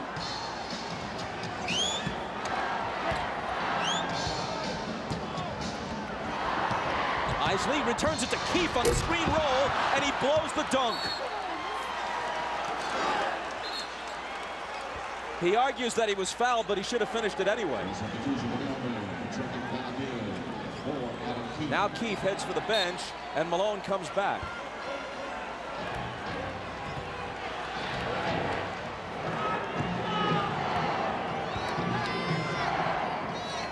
Chicago can take the lead. See, now Malone has to guard Kukoc now on the perimeter. Watch that matchup. Jordan between the legs and the jumper. Off target, rebound Morris.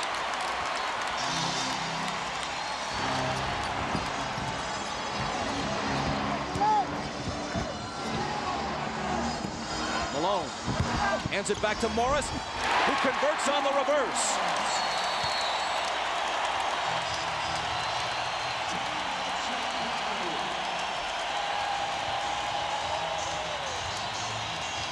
Timeout, Chicago.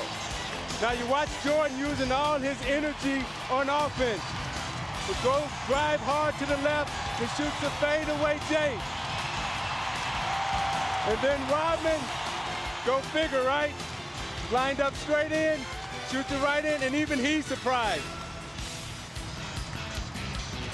And you watch Chris Morris moving without the basketball. Malone with the beautiful feed.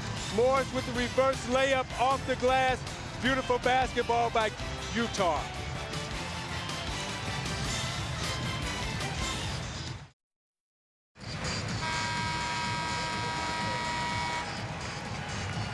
Ahmad Rashad back at the Delta Center. Now the strategy on Scottie Pippen, they had him in the back. They were putting ice on his back and electrical stimulation for pain relief, and they were trying to bide their time up until the 10-minute mark to bring him back out and see if he could play the last 10 minutes of the game.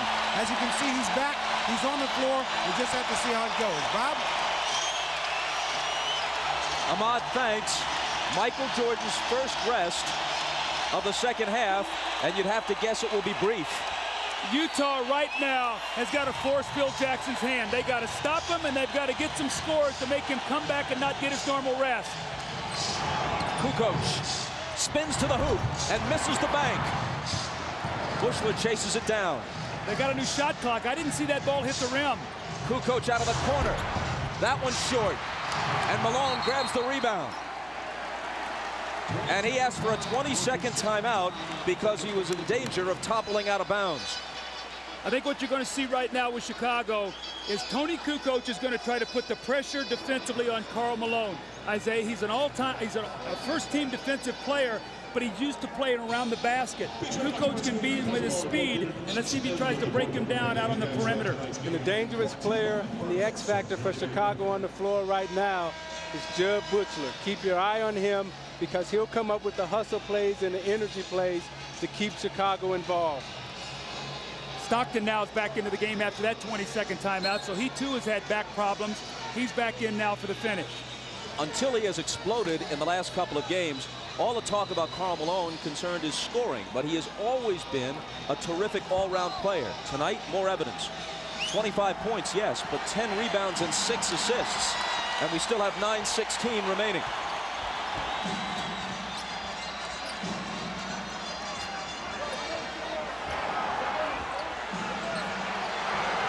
Stockton on the dribble against Kerr, trying to find Malone, but they get a hand on it, and Rodman grabs it.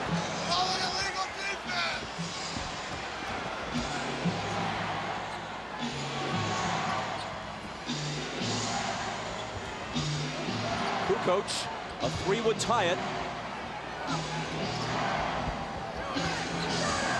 4 seconds to shoot. Stockton knocked it away from Kerr. Malone tumbles. Should be a 24-second violation since no one had established clear possession of that loose ball, and that is what's called. How about Karl Malone going for this loose ball? Now, John Stockton normally will come up with this ball. You can see he can't bend over with that back, but Karl Malone with a great hustle play that gives his team that opportunity now for the loose ball on the 24-second shot clock violation. Michael is at the scorer's table. He's coming back. The next time play stops. Remember now they like to go to Anderson in the post on Buechler.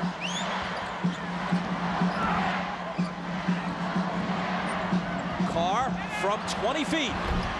It spins out and Rodman is there. Brian Russell comes off Jerry Sloan's bench. As soon as he saw that Jordan was about to come back in, he calls on Russell, who probably will guard it.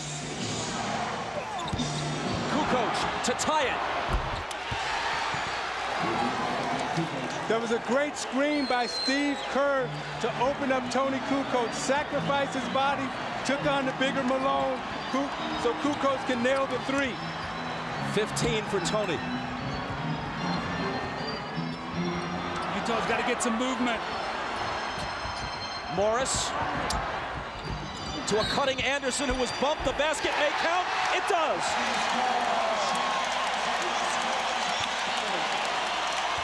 Bob, you can see now, Karl Malone has a tough time on the perimeter. He doesn't like to play out here, so he gets bumped and he just tries to run through the screen. Kukoc gets the bare three and knocks it down. And in the good movement here, you got to get a slash and a cut to get to the basket. Too much standing around for Utah. An opportunity now for the three-point play, which they get. The foul on Kerr was his third.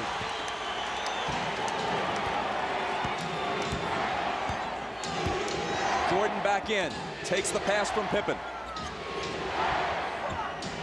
Russell is on him. He gets by him. Now Carr comes over and commits the foul. You see, they're so conscious of Michael Jordan coming off the screen. He gave Russell the fake. Then he came baseline, and watch as he braces himself to absorb the contact. Knows that he's going to get fouled. He's going to go to the line. Watch Jordan at the end of this game, the last 7 minutes, Doug, attacking the basket, trying to get to the foul line. See, Michael is too good at finishing, though. You can't give him that baseline drive because he's going to get a foul. Isaiah, you got to push him back to the middle where you can help. Jordan is now 7 of 10 at the line. Kerr out, Harper in.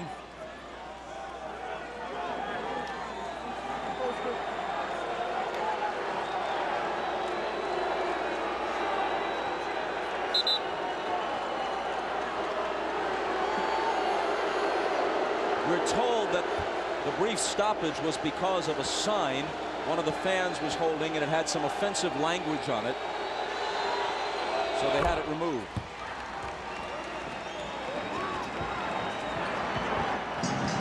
Dennis Rodman, we're told, was the only player to protest its removal. Hornacek guarded by Jordan. Malone over Dennis. Rebound Pippen. Hornacek slapping at it. Scotty just hobbling around. The foul is on Antoine Carr, and that's his fourth. Utah's gotten very stagnant here right now, Isaiah. They've really bogged down and really started in the third quarter. The free throw line kept them in it, but right now they're really struggling scoring. And this one, Chicago's defense has been dominant against Utah in the fourth quarter.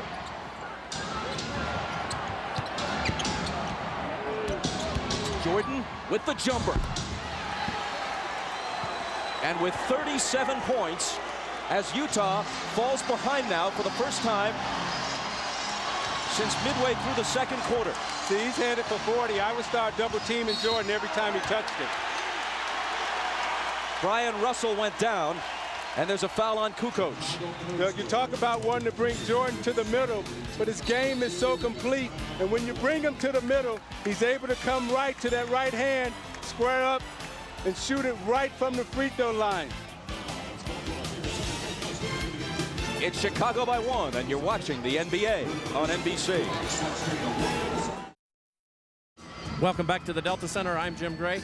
Jerry Sloan during this timeout told his team we can't keep playing this stagnant offense and walking the ball up the court. We need some cutters. He wants to push the ball, try and get some fast break opportunities off the rebounds. Wants them to set some picks and run off the picks, create some movement in the offense. Bob? Jim, thanks. A look at the numbers for Jordan and Malone.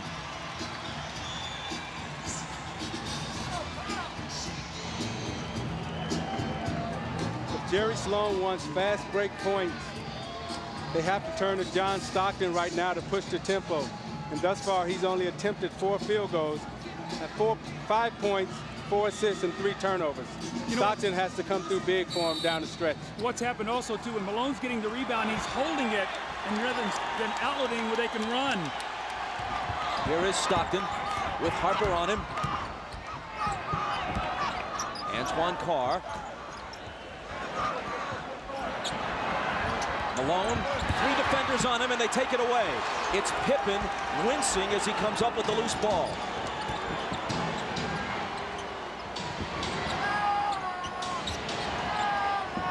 Jordan over Hornacek. Short. A whistle underneath from Danny Crawford. Stay right here. Loose ball foul on Utah. See, Malone's catching the ball in the post. He's getting double and triple team right now. He's got to be a passer out of this post. You see Pippen there knock the ball away from him.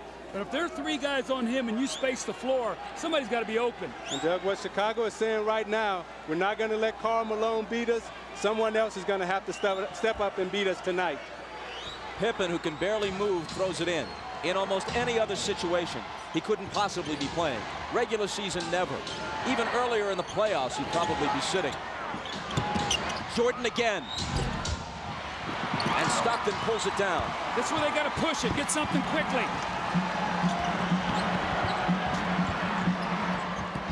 Underneath to Carl, and he was fouled. It was a nice feed by John Stockton, pushing it up the court, catching Malone early in the offense, right underneath the basket. Malone did a great job of sealing and drawing the foul. 4 on Rodman. Michael's upset with himself right now. He's missed 2 jump shots that would have given his team a 3-point lead. He's really upset about that because both of them were very makeable shots that Michael normally makes. And Russell has done a good job guarding Michael Jordan, forcing him to shoot jump shots and not really allowing him to get to the basket. Malone busting loose with the huge game on Friday night. He had 20 in the first half. He's at 26 now after the free throw. Jordan leads all scorers with 37. He's 13 of 30 from the floor.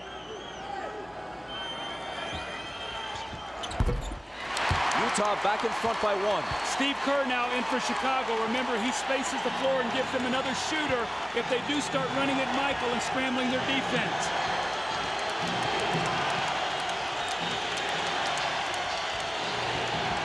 Michael again.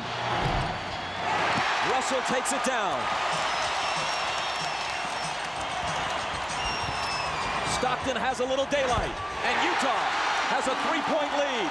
Transition basketball again. The little screen by Malone, and he hits the open jump shot. Kukoc. Kerr.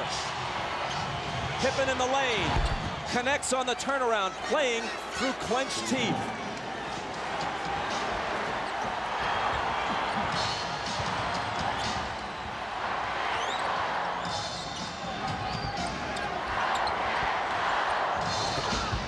Malone. Rodman wins the rebound battle. That's a bad foul on Malone now because that's the 15th foul. Now Rodman will shoot 2 free throws, but Stockton pushing the ball up the floor. You see the screen right there by Antoine Carr, and Scottie Pippen cannot help out. And then Scottie Pippen with a quick post up in the lane, and the gutty effort by Scottie Pippen here. You can see as he catches the ball, it's so difficult, but he's got those long arms and can still score over Hornacek. The foul on Malone a moment ago was only his 2nd. Rodman to the line. Remember, he made 4 clutch free throws in game 4. This one is long. Over the year, he's a 55% free throw shooter. See, Isaiah, he shot that ball. As he shot it, he sort of walked away from it. You've got to stay with that shot. Yeah, he didn't even take a look at the basket. He has to get set, take a look at it, and knock it down. 4:46 left. If he hits this, he can tie it.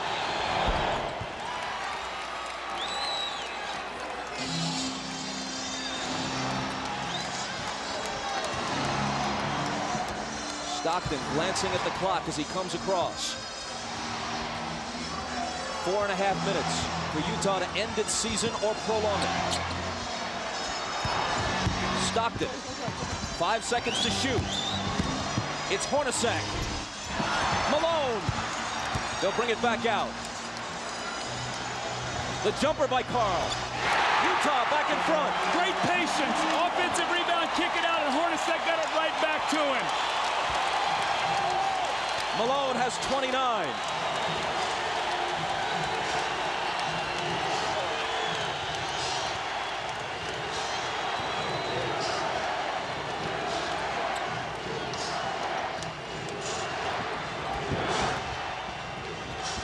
Three seconds to shoot. Harper's not the guy they want to have do it, but he has to. And he beats the shot clock and cans a huge shot. Doug, I think Utah is letting Scottie Pippen rest. I would go at him right now. He's trying to guard Antoine Carr, and Antoine Carr has a big advantage over him inside.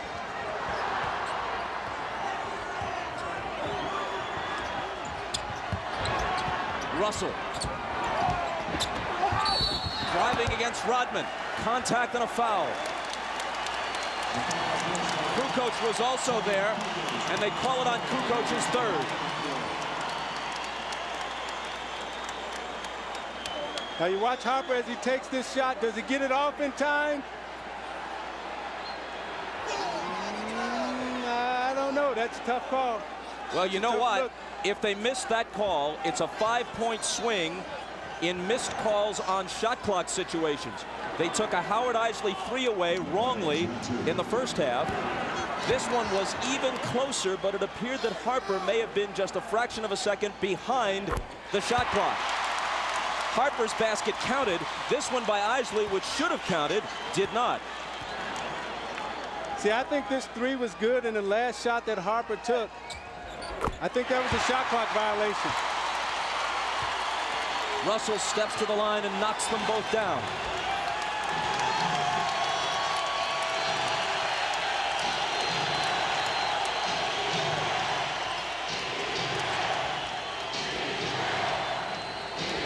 Stockton on Harper. Out to MJ for 3. It's short. Hornacek pegging it ahead to Russell, but Michael, with whatever gas is left in his tank, gets back to pick it off.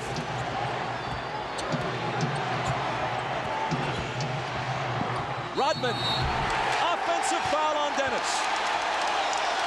And that's 5. Now, Isaiah, that's what you're talking about. Jumping out off that screen and make Michael Jordan be a passer. Throw it to Rodman, who can't finish. And you saw Jordan right there complaining, saying Rodman needs to have a chance to come down. I thought it was a questionable call.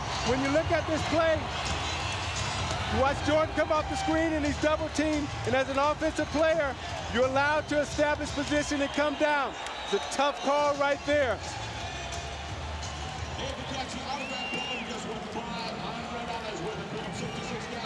Oh no, says Michael. The Jazz by a basket. Well, remember last year in Game 4, Stockton to Malone that won the game. The long pass over the fingertips of Michael Jordan. Stockton with a great pass. Michael just misses it, and Malone gets the layup really to seal the win. Well, moments ago, were we going to see the same thing here? A chance to go up 4. Hornacek throws the pass, and Michael Jordan, with every ounce of energy that he has, goes up and gets the skill. He misses the shot, the 3 that would have put him up 1. Had this gone through, it would have been a 4-point lead for the Jazz. Michael gets back and makes the great steal. Jordan has 37 points on 13 of 32. 2 of 7 in the 4th. He is 3 of 14 in his last 2 fourth quarters.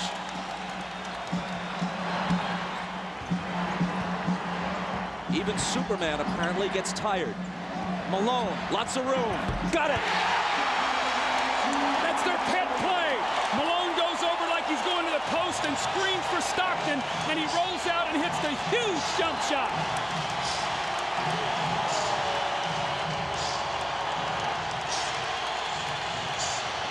Jordan spinning. Double team. Has to get rid of it. Gets it right back from Pippen. Double pump, knocked away by Carr, and a foul. Isaiah, normally on this play, Malone goes to the post. This time he goes and screens so Stockton can get to the middle of the floor. A mix-up, they trap, no one rotates, and Malone buries the shot. Now on this defensive possession, Hornacek, I thought, should have run at Michael Jordan and made him pass the ball back to Scottie Pippen. You got to take the ball out of Jordan's hands right now and make Harper or Pippen beat you from the perimeter. Jordan's 9 of 12 now at the stripe. Now you look at the job that Russell is doing against Jordan. He's keeping him out on the perimeter, not allowing him to come into the post. He hits them both, making it a 2-point game with exactly 2 minutes to play.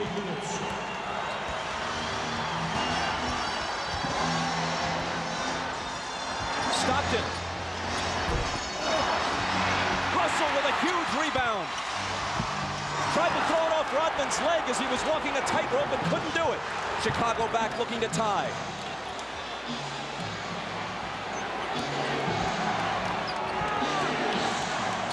Michael. Short. Rebound Stockton. The jumpers come up short when fatigue is a factor. It's true of anyone, even the best of them.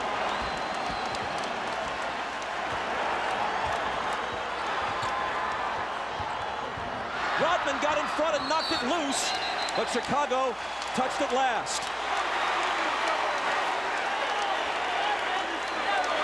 Phil Jackson hot over that call. A minute 14 remaining. Watch Hornacek on this play, wrapping off a triple screen. Stockton for three! That would have been a dagger in Chicago's heart. Instead, they can tie it or take the lead with a three of their own. Jordan. And a blocking foul. Stockton is down on the floor. Jordan's going to come to the line at Stockton's fourth. You watch Jordan fake like he's coming to the middle again.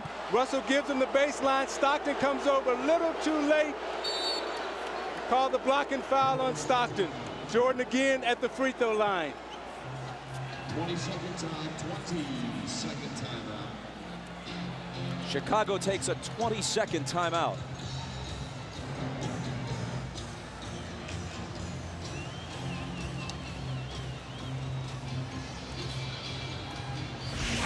Now you watch Jordan in the fourth quarter trying to get to the basket against Anderson. Pulls up and takes the jump shot. Again, they're keeping him out on the perimeter, not allowing him to get into the post. Coming to the foul line for his patented free throw line, Jay. But again, Russell keeping him out of the post. Pulls up, shoots it a little short. This is a big 20-second timeout for Chicago because it allows Jordan to get some rest before he goes to the free throw line to try to knock down two. At the line, he's 10 of 13. From the floor, he's 13 of 33. Well, in this fourth quarter, Michael is only 2 of 8 from the fourth quarter, but what he's done is he's been able to get to the free throw line. He's 6 of 6, so he's shooting his 7th and 8th free throws of the quarter. They've got to find a way to be able to guard him without fouling him here.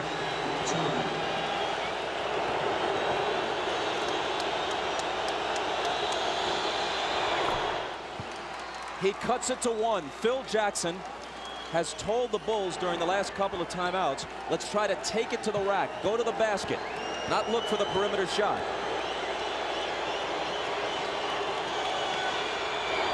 Jordan ties it. Maybe the 20-second timeout was, as much as anything, just to give him a breather to gather himself for the crucial free throws. 50 seconds. Malone. Cross-court Stockton, a three, it's there!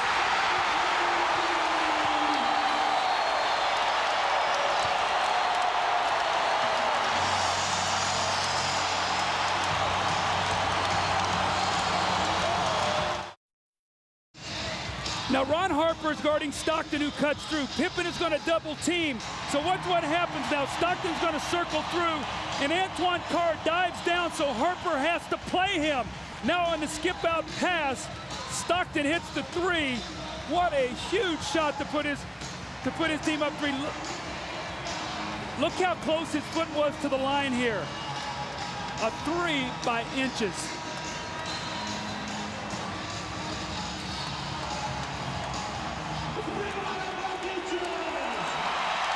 Now this is what Karl Malone has to do. He has to find the open man, and Harper runs at him. And normally it's Stockton and Malone. This time it was Malone to Stockton. 10 points for Stockton. At age 36, he's played more NBA playoff games than anyone in history without winning a title. Now the Bulls would like to get 2-for-1 possession here. Try to get a quick score, get to the free throw line to give them 2 opportunities to 1. Pippen into Jordan. Michael working on Russell. Brings them to within 1.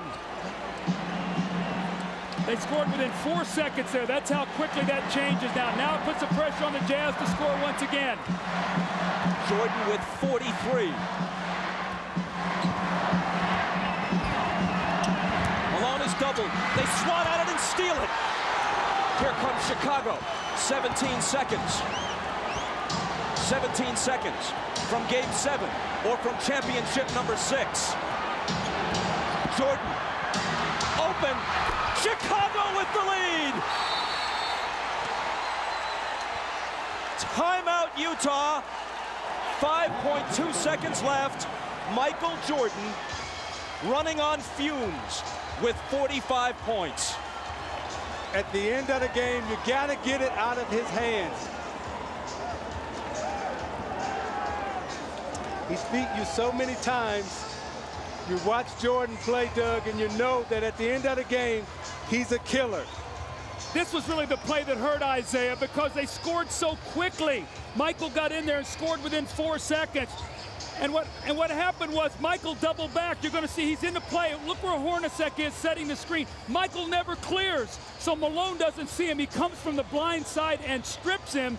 So 3 crucial plays here by Michael Jordan now as he gets Brian Russell with a quick crossover. Look at Brian Russell slips, and Michael pulls up and buries the shot to give him a 1-point lead. That may have been, who knows what will unfold in the next several months, but that may have been the last shot Michael Jordan will ever take in the NBA. Watch Jordan's left hand here as he gives Russell the push. The referee can't see that. Jordan frees himself up for a clean look. The greatest thing about Jordan is he has all the tricks. That's why it's so difficult to guard him. If that's the last image of Michael Jordan, how magnificent is it? I don't think you can put it into words, Bob. I mean, what he's done here in this 4th period, you see the 16 points. He got about a minute's rest and had to come back in. And Scottie Pippen has played a gutty game today, but still plenty of time here for Utah to try to score. But that's what Jordan is so smart at with his brains. He rested on defense so he would have enough energy down the stretch to perform. All right, 5.2 seconds. Utah down 1. Coach? Well, you've got to do one of 2 things. You've either got to get the ball to a guy where he can attack the basket. Utah loves to run a play up at the top where they wrap a guy to the corner and then pin down and catch at the top. You know if Malone gets it, they're probably going to run at him. Stockton and Hornacek have made key shots their entire career. Stockton, Hornacek, Antoine Carr, Karl Malone, and Brian Russell. If they score, there's a Game 7. If they don't, for the 2nd straight year, they go out in 6. Stockton, Harper's on him, behind the screen. Harper got a piece of it. It comes off. The Chicago Bulls have won their 6th NBA championship, and it's their 2nd three-peat.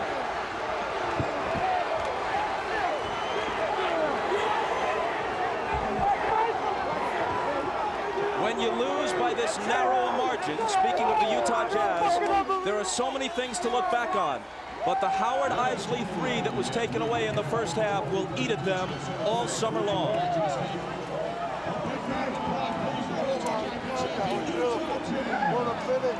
Jackson and Jordan, perhaps for the last time.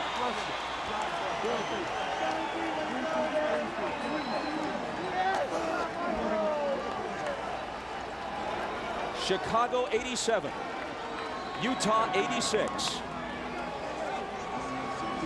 Jerry Sloan showing class, trying to shake hands with each and every member of the Chicago Bulls, who won 2 out of 3 here and 2 out of 3 in Chicago. Thank you, boy. David, thank you, boy. Thank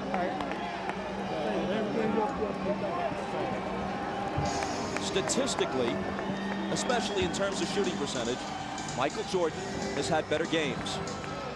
But when you consider at age 35, the games he's played this year, the grinding minutes he's played, and Scottie Pippen being all but incapacitated tonight, and the fact that they're on the road, and the fact that the odds would shift to Utah's favor for a Game 7, yes, MJ rose again.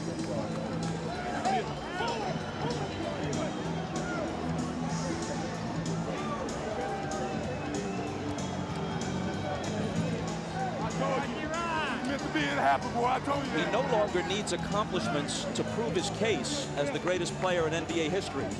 He just adds to it. And if this is the final chapter, what a way to close the book.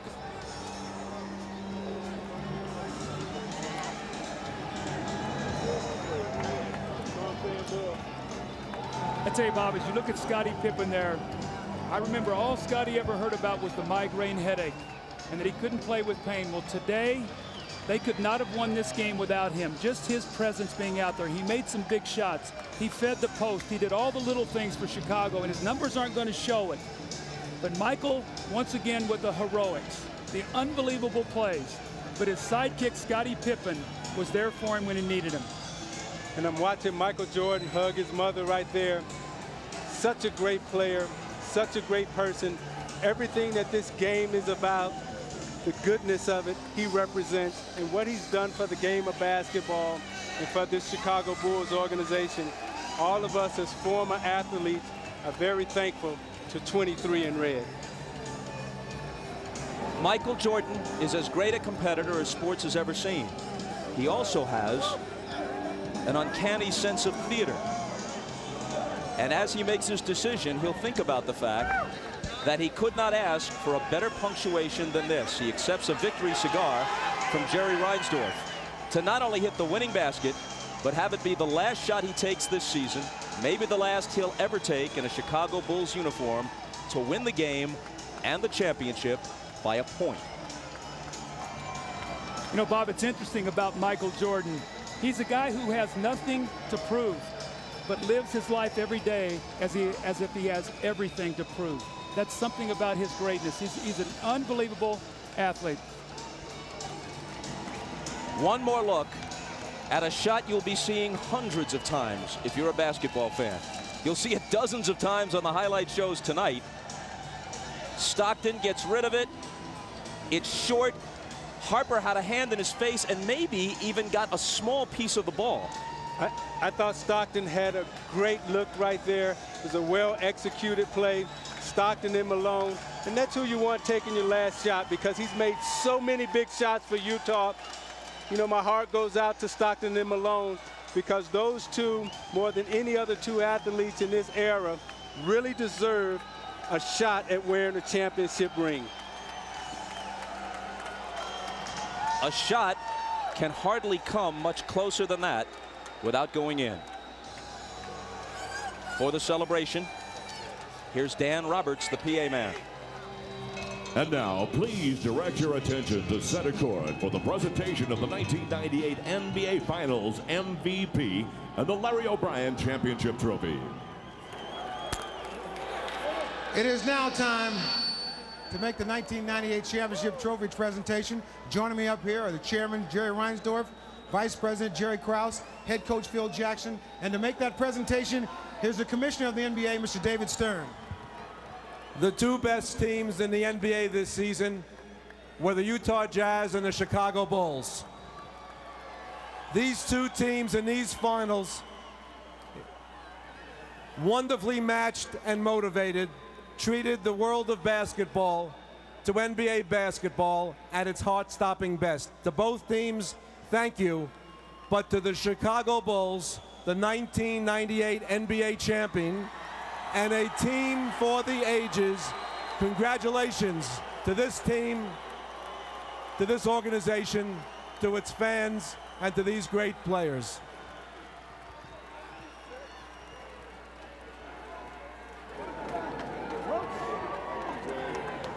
All right, Mr. Reinsdorf. Chicago Bulls fans all over the world would like to know, are you going to do everything you can possible to bring these guys back here to try to do this all over again? Well, let me first, Ahmad, say that on behalf of millions of Bulls fans all around the world, it's an honor to accept this trophy. It's only unfortunate that we can't have co-champions, because this Utah Jazz team is just the greatest team that we've ever played. 2 years in a row, they took us as far as you could take anybody. Winning six championships in 8 years is unbelievable. It's a tribute to a great coach and his staff, great players, Scottie and Michael, an unbelievable performance by Scottie and Payne tonight, Jerry Krause and his staff, just unbelievable. And on behalf of millions of Bulls fans all over the world. I can only hope and pray that Michael and Scotty will come back and defend the championship one more time. I take that as a yes. You are going to try to bring them back. Jerry Krause, you have to be very proud of this team. I'm so proud of these players and the staff. And this is for the fans back in Chicago, the greatest sports fans in the world. And we're just so happy. We're going to celebrate safe, guys, and we'll be home tomorrow morning. All right, Jerry, let me ask you, you do everything you can to bring these guys back. Well, you know, tonight all I want to do is celebrate and have fun, and we're going to talk later on. But this is a great occasion.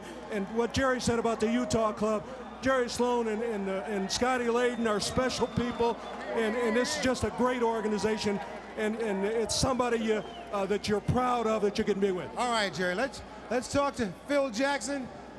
Yes, I'm on. Once again, another journey to the top of the mountain. How is this one different from the other 5? Well, Ahmad, we had to fight our way through this one. This is a real struggle for us this year against overwhelming odds. Maybe not as talented as the last 2 years, but they had a great heart. Hearts of a champion, as Michael has said. They want it.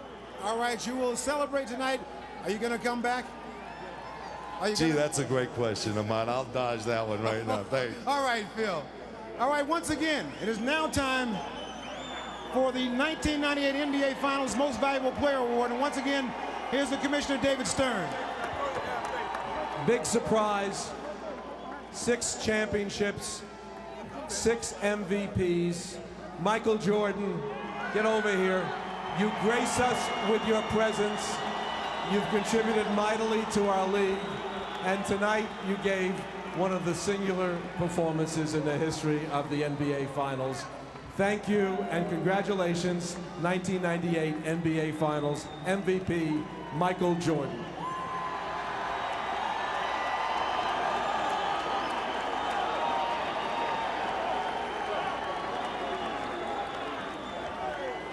Michael, you have won this award before, but somehow I have the feeling that this one is more special than all of them.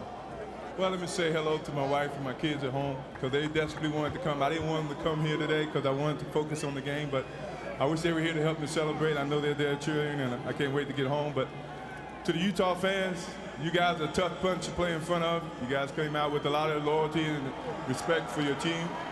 You made it really tough for us.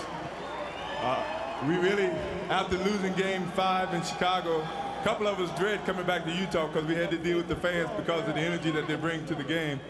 But we had no choice, so we had to come in and play our best, and you guys made it a very competitive finals, and you know, it's very worthy to win this, and I think of all the championships that we've won, this is the toughest. It doesn't get any easier, but at the beginning of the season, this was the goal that you set out for. How wonderful was it to make this into a reality? Well, I tell you, when you start the season, I'm pretty sure every team next year is going to start with the focus of finishing and winning their last game. We started with that focus. It was a long road, a lot of different tasks and little bumps in the road, but somehow we made it, and I think everybody who looks at this year is going to have a lot of gratification and understanding and a lot of dedication. There were a lot of times during the course of the season that people doubted the Chicago Bulls, doubted that you'd be able to come back and pull this off. Even during this finals series here, people doubted you. How did you guys stay so confident? Well, I mean, this team is one. Our leadership is strong. Our leadership is very positive, very determined, and it filters down to the rest of the players. And we never let anybody give up. You know, we believed in it, and we kept coming for it. All right, I've asked everybody if they're all going to come around to try to do this again. One more time? I would love for that to happen. I think that's something that's got to have to be determined over the summer. All right. Congratulations, Michael. Congratulations, Chicago Bulls. Let's go over to Jim Gray. All right, thank you very much, Ahmad. Tonight, one of the truly gutty performances in the finals by Scottie Pippen. Scottie, how badly were you hurt during this game? I was hurting pretty bad, you know, to start the game off. I was able to get a dunk when I came down. The pain just sort of built from that point, and every time I tried to run, I was getting spasms. But I knew I wanted to come back and try to give a better performance in the second half, so I just tried to take advantage of that little bit of time before the half and, you know, see what I can do. And I came out the second half, and Chip wanted to give me a little treatment, and I took the treatment, and I told him from there I was going to just try to gut it out. You know, I felt like that my presence out on the floor would mean more than just sitting in the locker room. Initially, you didn't think you could come back, and then the miracle happened there at halftime. How much did you revert back to some of the things that had happened to you in the past, and you knew that if you gutted it out this time that it could change all of that? Well, I knew I was going to come back the second half. I have to correct you on that. I knew but I just didn't know how much I was going to be able to give. I knew I wanted to just hope that the team could stay in the game, keep it close, and if I could come back out, let my presence be known out on the court. Now, Scotty, you were in tears after the game. Was this your most difficult championship, and why the tears this time? Is it maybe because you feel it's ending? Well, I think they all have brought tears to my eyes, but this was so difficult because, you know, I felt like to some degree without me being out on the court that I was kind of letting the team down, and they understood, but, you know, I wanted to be there. I wanted to be a present. I wanted to play a major role in the game, but the other guys came off the bench, held us in there the first half, especially Michael. He had a heck of a game, and, you know, everything else is history.